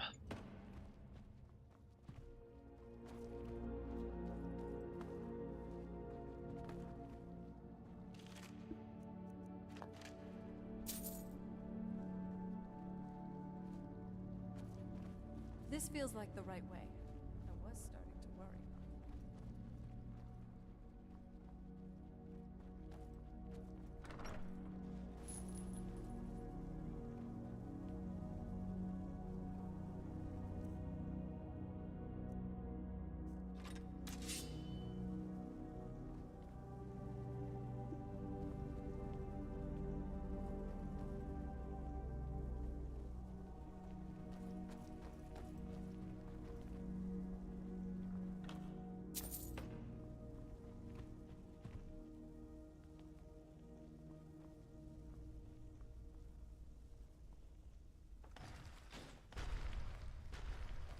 Hold on.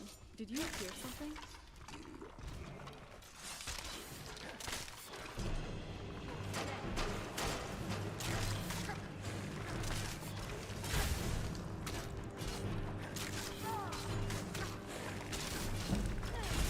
It's always running out at the worst possible moment.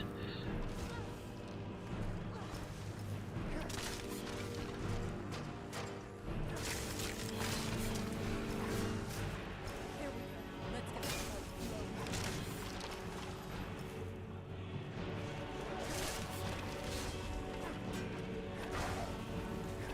That's enough. Here.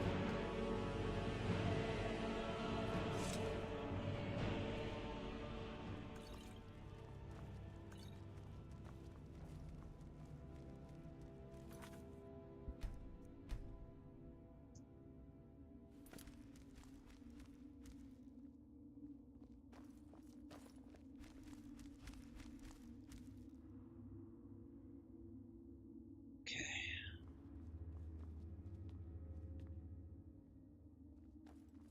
I don't like the look of this.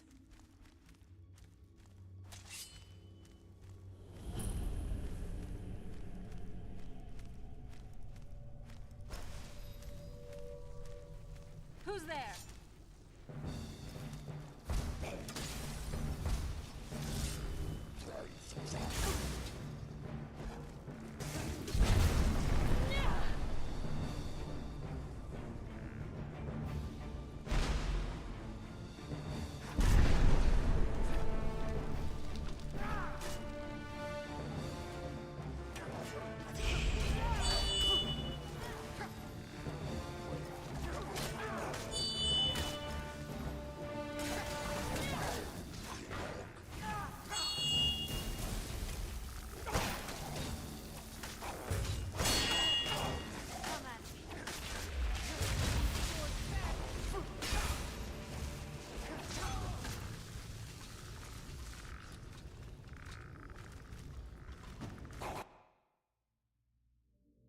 That was embarrassing, though.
cocky little thing, aren't you?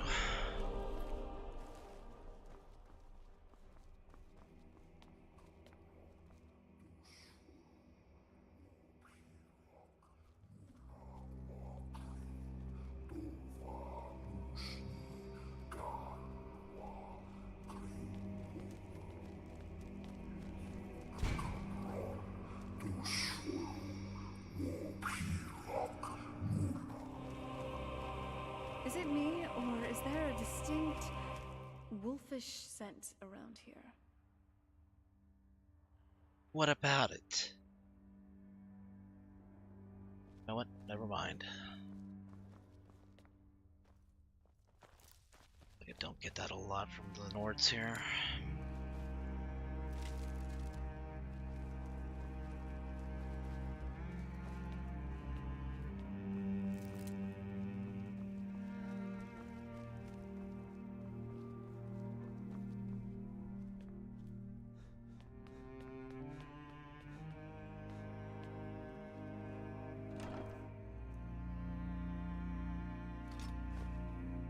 Ah, Skyrim.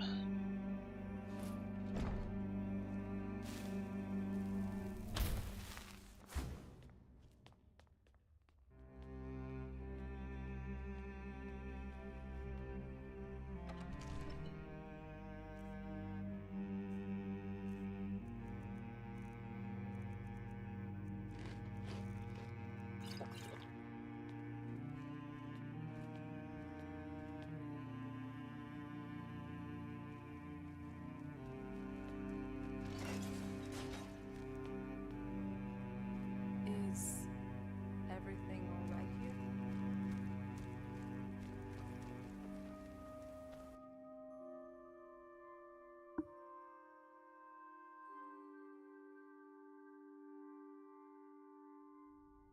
Ah, it's so good to breathe again. Even in this weather, it's best.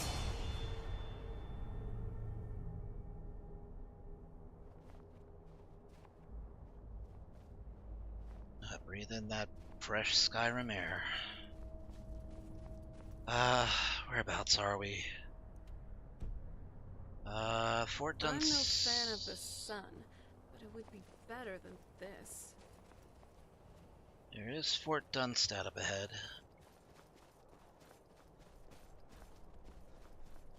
I cleared it out pretty recently, so there should be no bandits.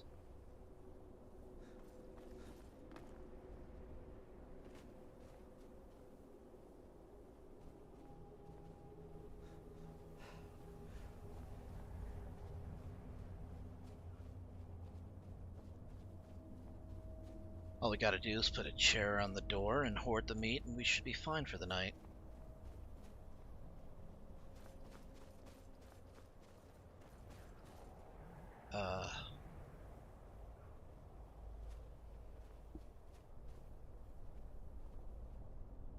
Oh bother.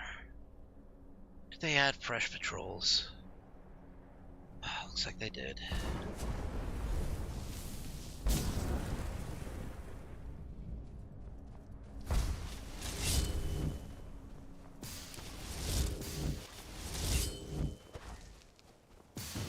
Weapons up. I sense it.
Did I crash?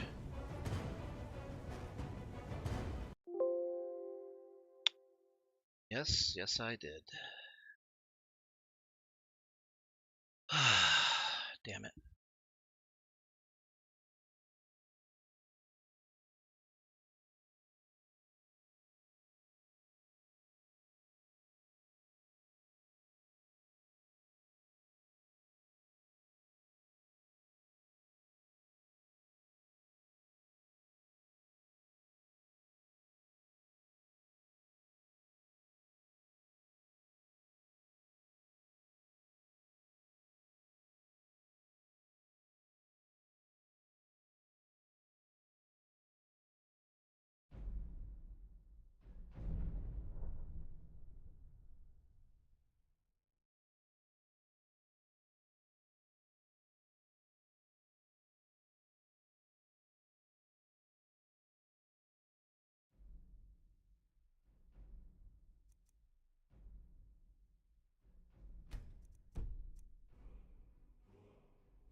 Alright, how far back did we get put?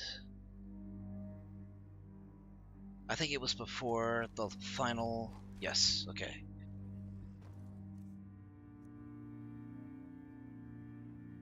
Interesting, I don't have Mage Light yet.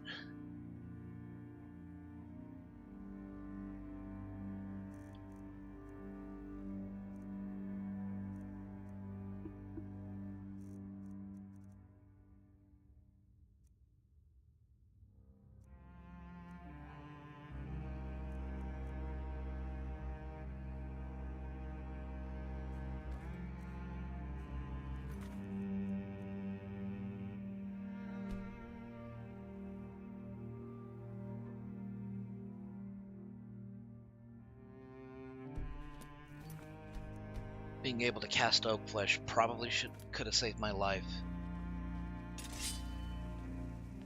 Stay on your guard.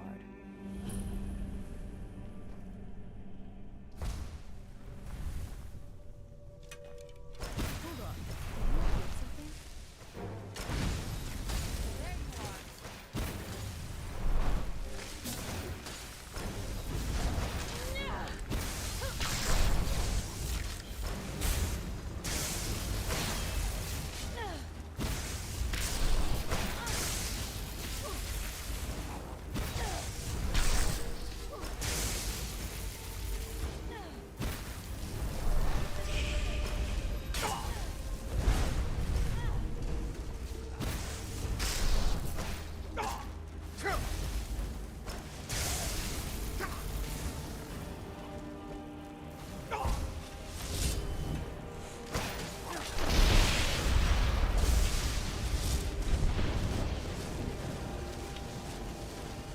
A little bit of a Rift Arrow for you guys.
can't heal her, unfortunately. It's not my spell repertoire. Huh. Gold Tribunal Mask.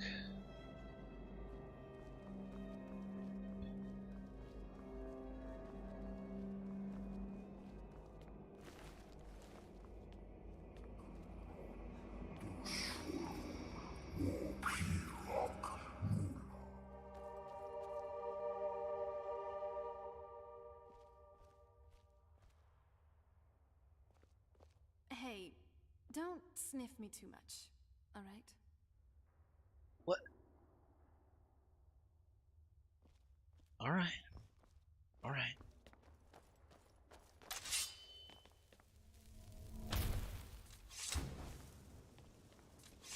No idea what the hell that's supposed to mean.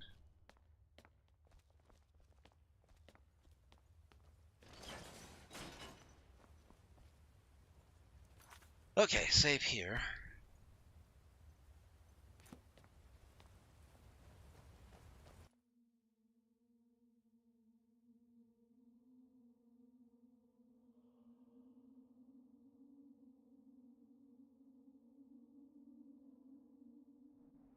Ah, it's so good to breathe again. Even in this weather, it's perfect.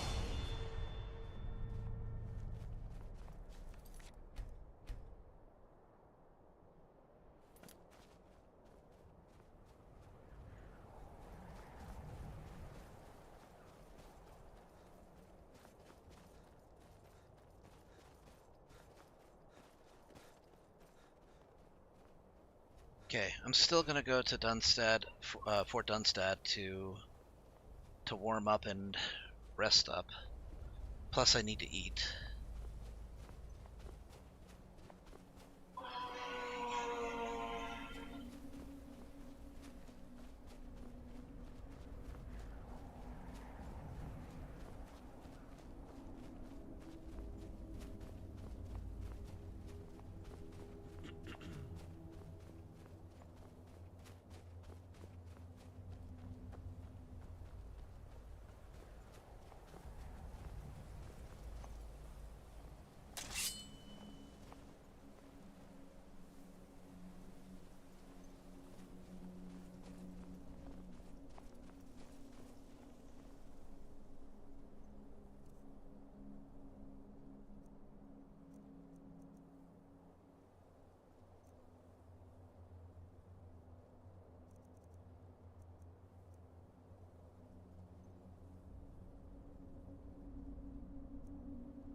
Weapons up.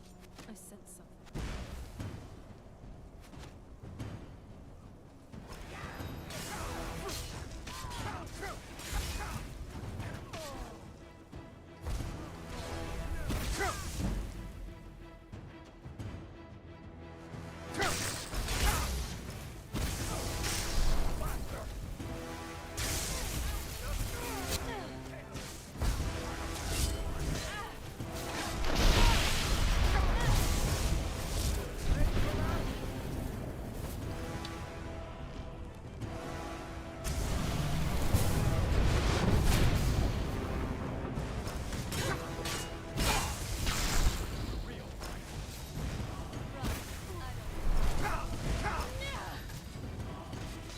Oh, those fire arrows are gonna kill us.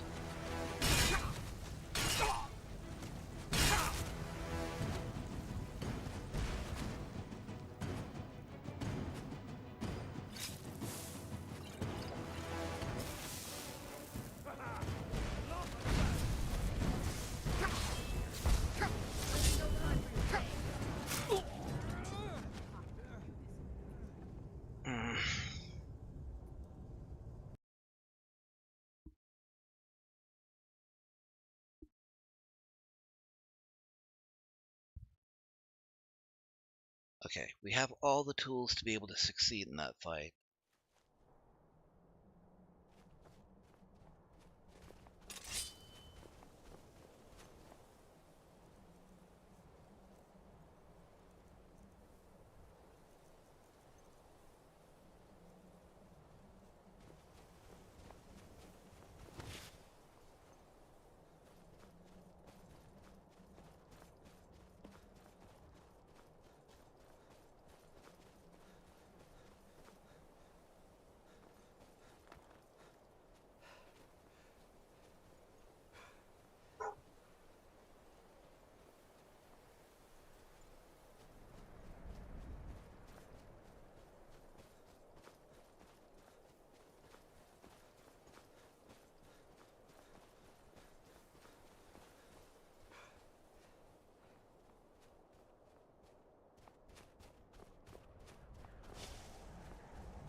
Okay, take out the entire lot of you assholes.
Time to end this.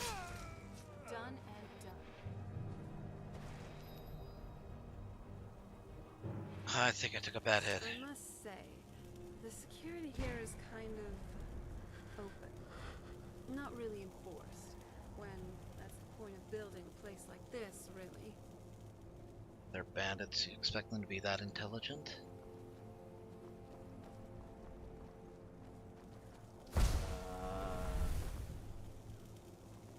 Yeah, well, nobody asked you for your opinion.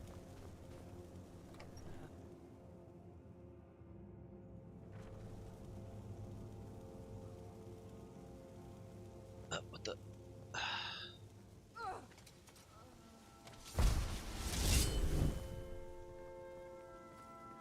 What was that? Huh? Weapons up. I see. Came in after Did us. you even see them coming? Never mind. Let's. Thought I heard something.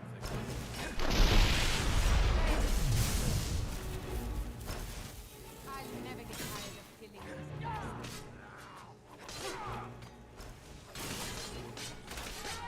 I have no time for your games.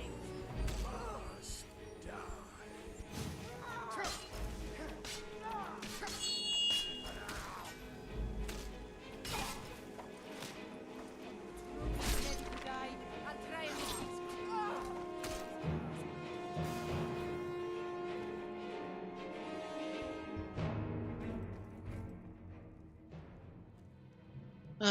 Okay. Well, we're here. And we have the 3 most vital things for survival. Shelter, warmth, and alcohol.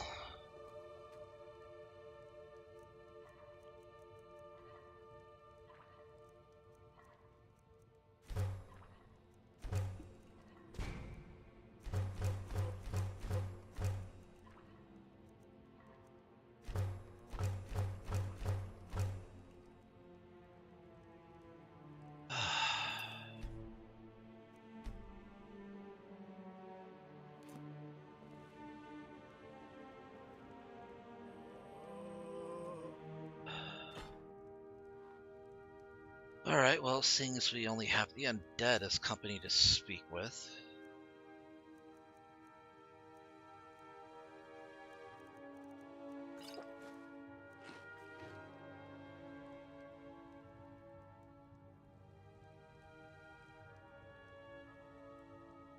What's the plan? So, how long were you locked in there in Dim Hollow Crypt? Good question. Hard to say. I can't really tell. I feel like it was a long time. Who is Skyrim's High King? Funny you should mention that. It's a matter of debate. Fairly violent debate. Oh, wonderful. A war of succession. Good to know the world didn't get boring while I was gone. Who are the contenders? Well, there are many in Skyrim loyal to Ulfric Stormcloak and Windhelm, but most of the Empire supports Jarl Elisif of Solitude. Empire? What empire? The Empire? From Cyrodiil? Ringing any bells? Cyrodiil is the seat of an empire? I must have been gone longer than I thought. Definitely longer than we planned. Please, let's hurry. I need to get home so I can figure out what's happened. I'm not going out anywhere in this snowstorm. Something on your mind? Yeah, actually. Why are you doing this for me? Going through all this trouble to bring me back home.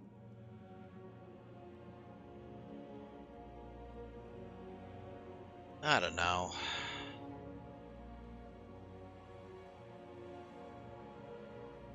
Okay, I'm taking a big risk here, but something. Instinct, my gut, I don't know. But something's telling me you're worth it. Really? So, there is something else. Well, perhaps I am. Anyway, enough of that. Come on, let's move.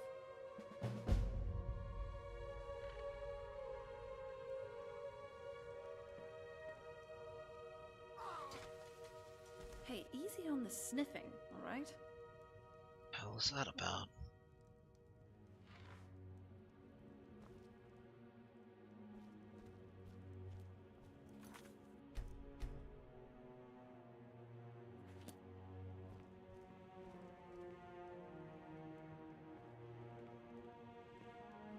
I'll take the corpse bed downstairs.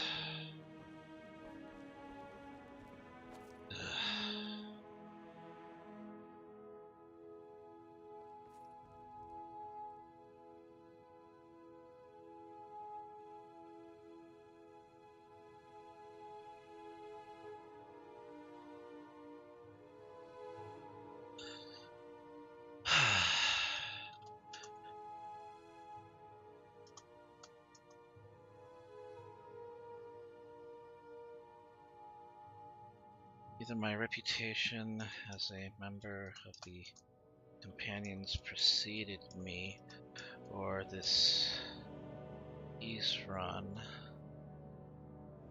was had a good sense for people and figured I was a fit.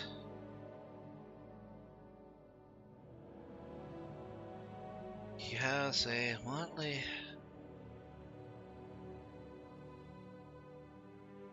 collection of mercenaries, fighters, soldiers, former clerics, and fed up civilians. But he's no nonsense about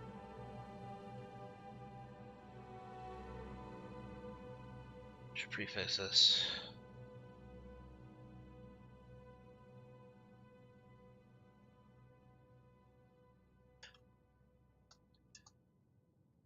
Started this journal as a means of processing my thoughts when I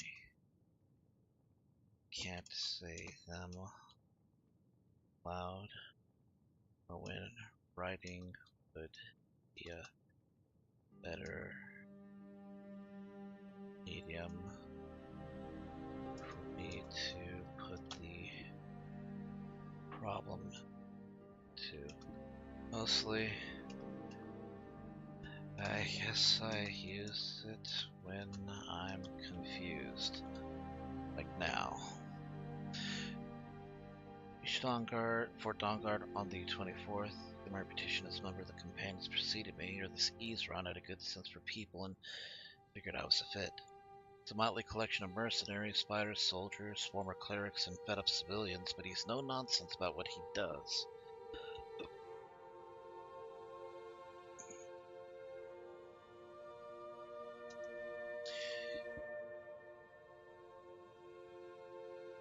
I arrived just in time to hear the news that the Hall of the Vigilant, the headquarters of the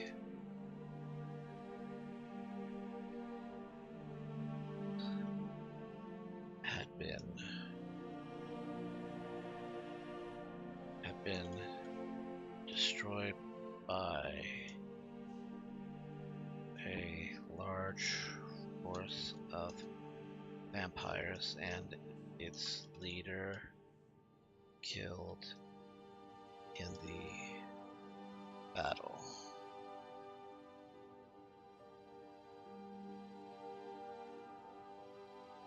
There was some interest in a cave, dim hollow crypt the vigil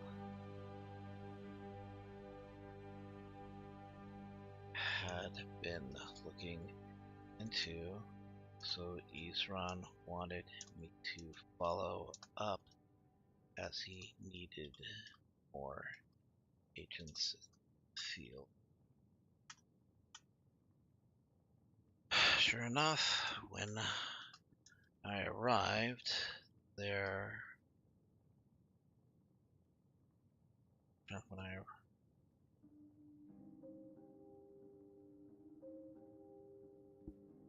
crypt was crawling with vampires and undead,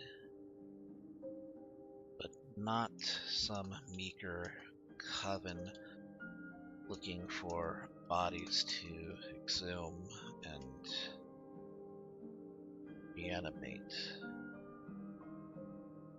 These vampires were more organized, deadlier threat in both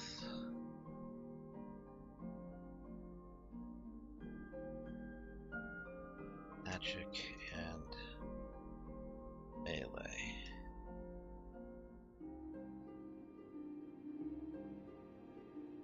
Nearly didn't make it at all. But eventually I came across a starkly different section of the crypt. Its architecture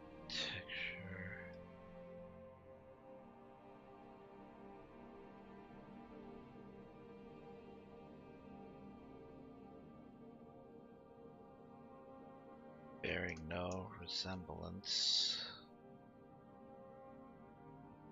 to the tombs that preceded it.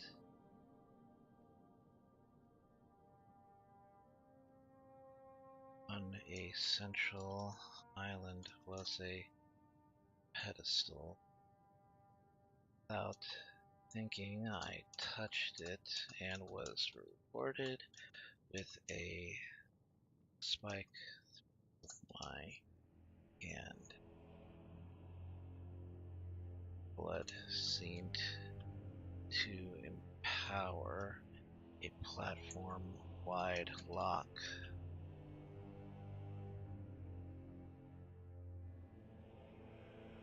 Breaking the lock revealed a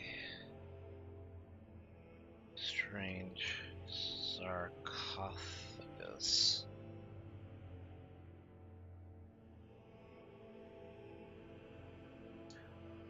Inside was a sheet, seemingly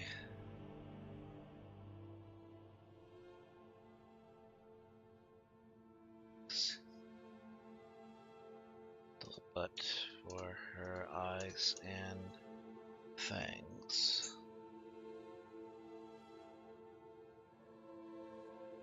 indicating she was a vampire.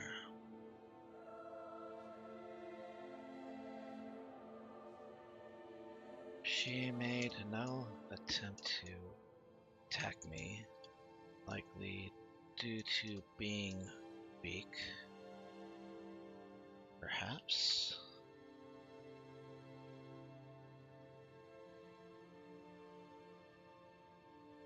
And instead,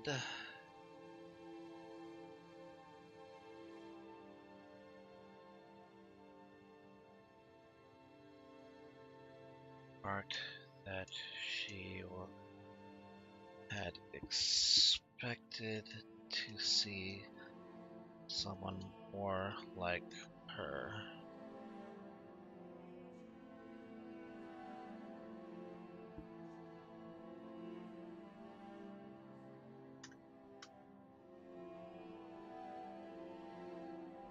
Had perhaps 100 questions at that moment, not least of which was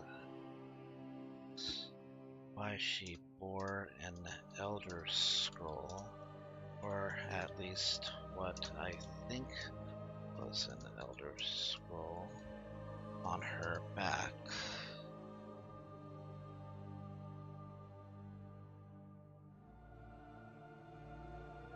She revealed little, instead expressing a desire to be brought to her home.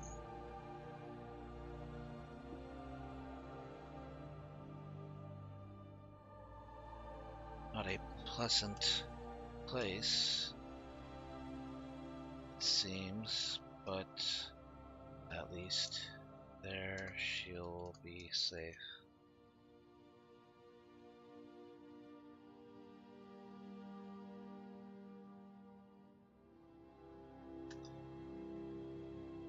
Obviously, I can't get answers out of her if I decide to just cut off her head, and she doesn't seem to be a threat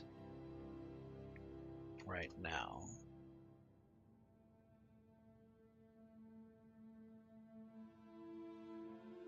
Though I aim to sleep lightly tonight.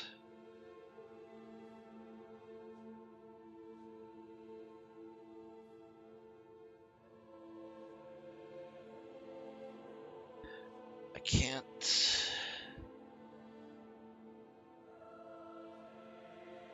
simply call on the vigilance or dawn guard for advice.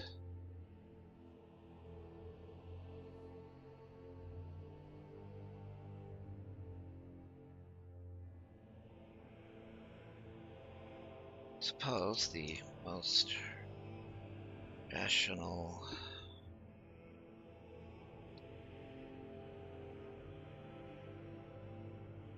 thing to do is fulfill her quest. It might be the best way to get answers.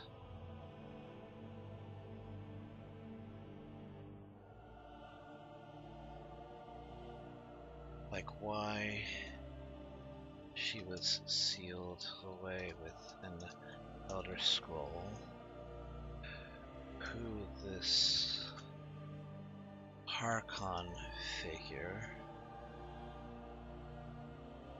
mentioned multiple times by the vampire sites, patched.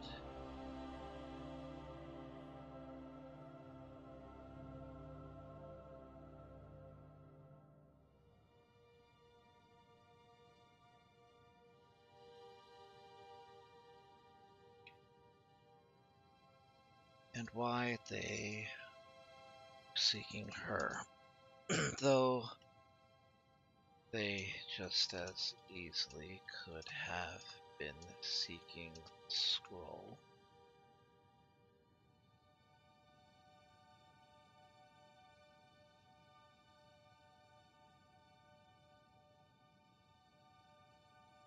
Besides, she seems personable enough.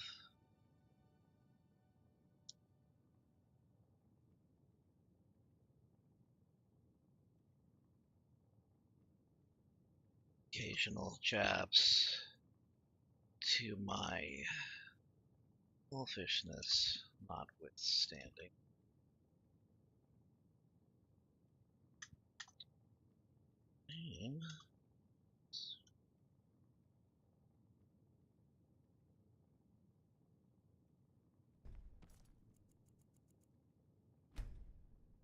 And with that, we get 8 hours of sleep.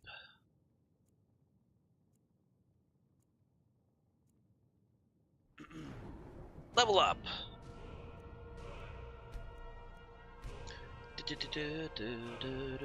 Okay, put this in alteration. We're gonna need a resistance to fire and a resistance to poison.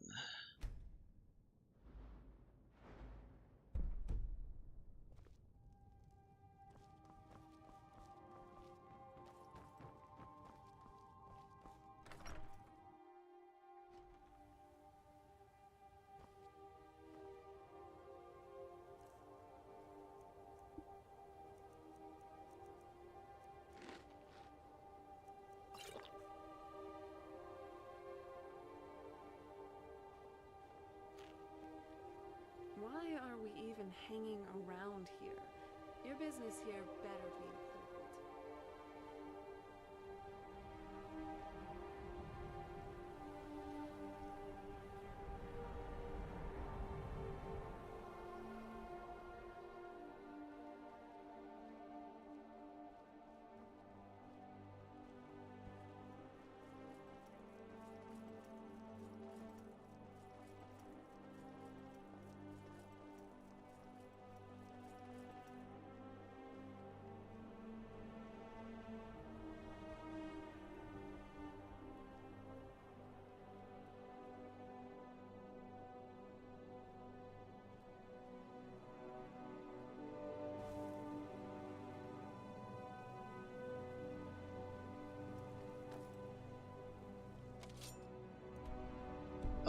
I'm Vincent, I sense something.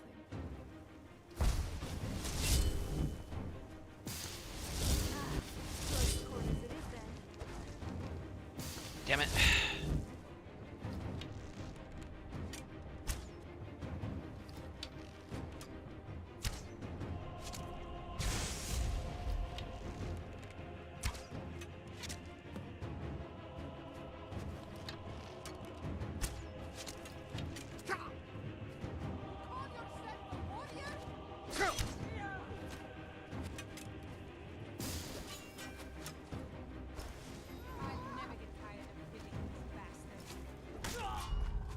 God damn it.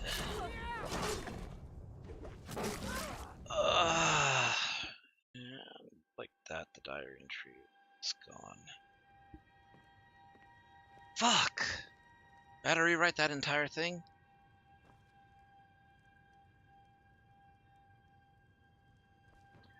I need to save, like... Oh boy. I don't think I can do this tonight. I'm feeling off. That high blood sugar is kind of getting to me. You know what? I got through Dim Hollow Crypt and we're 3 hours into the stream, so...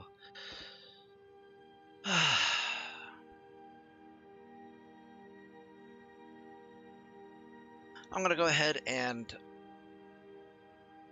set you guys on a raid. Give me just 1 second.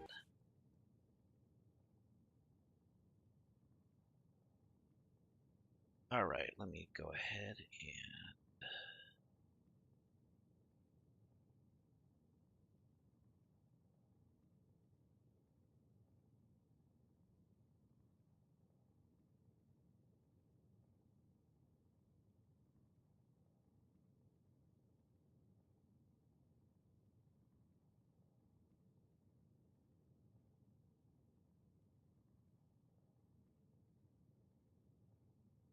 I'll go ahead and send you guys over to...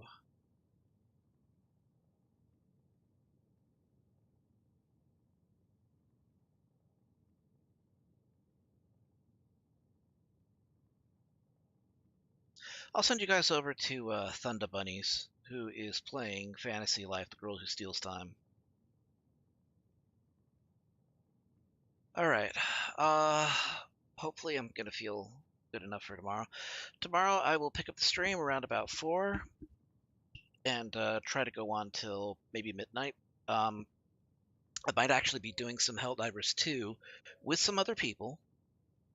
Just gonna have to see. But just remember, Saturday and Sunday I will be doing Helldivers. If you guys are interested in doing some multiplayer gaming on Saturday and Sunday streams, just let me know and I will add you. And we'll figure out whether we have to rotate people around or, you know, what have you. So, yeah, I hope to see you guys at tomorrow's stream. But you guys take care of yourselves. Have a great night. I will see you guys next time.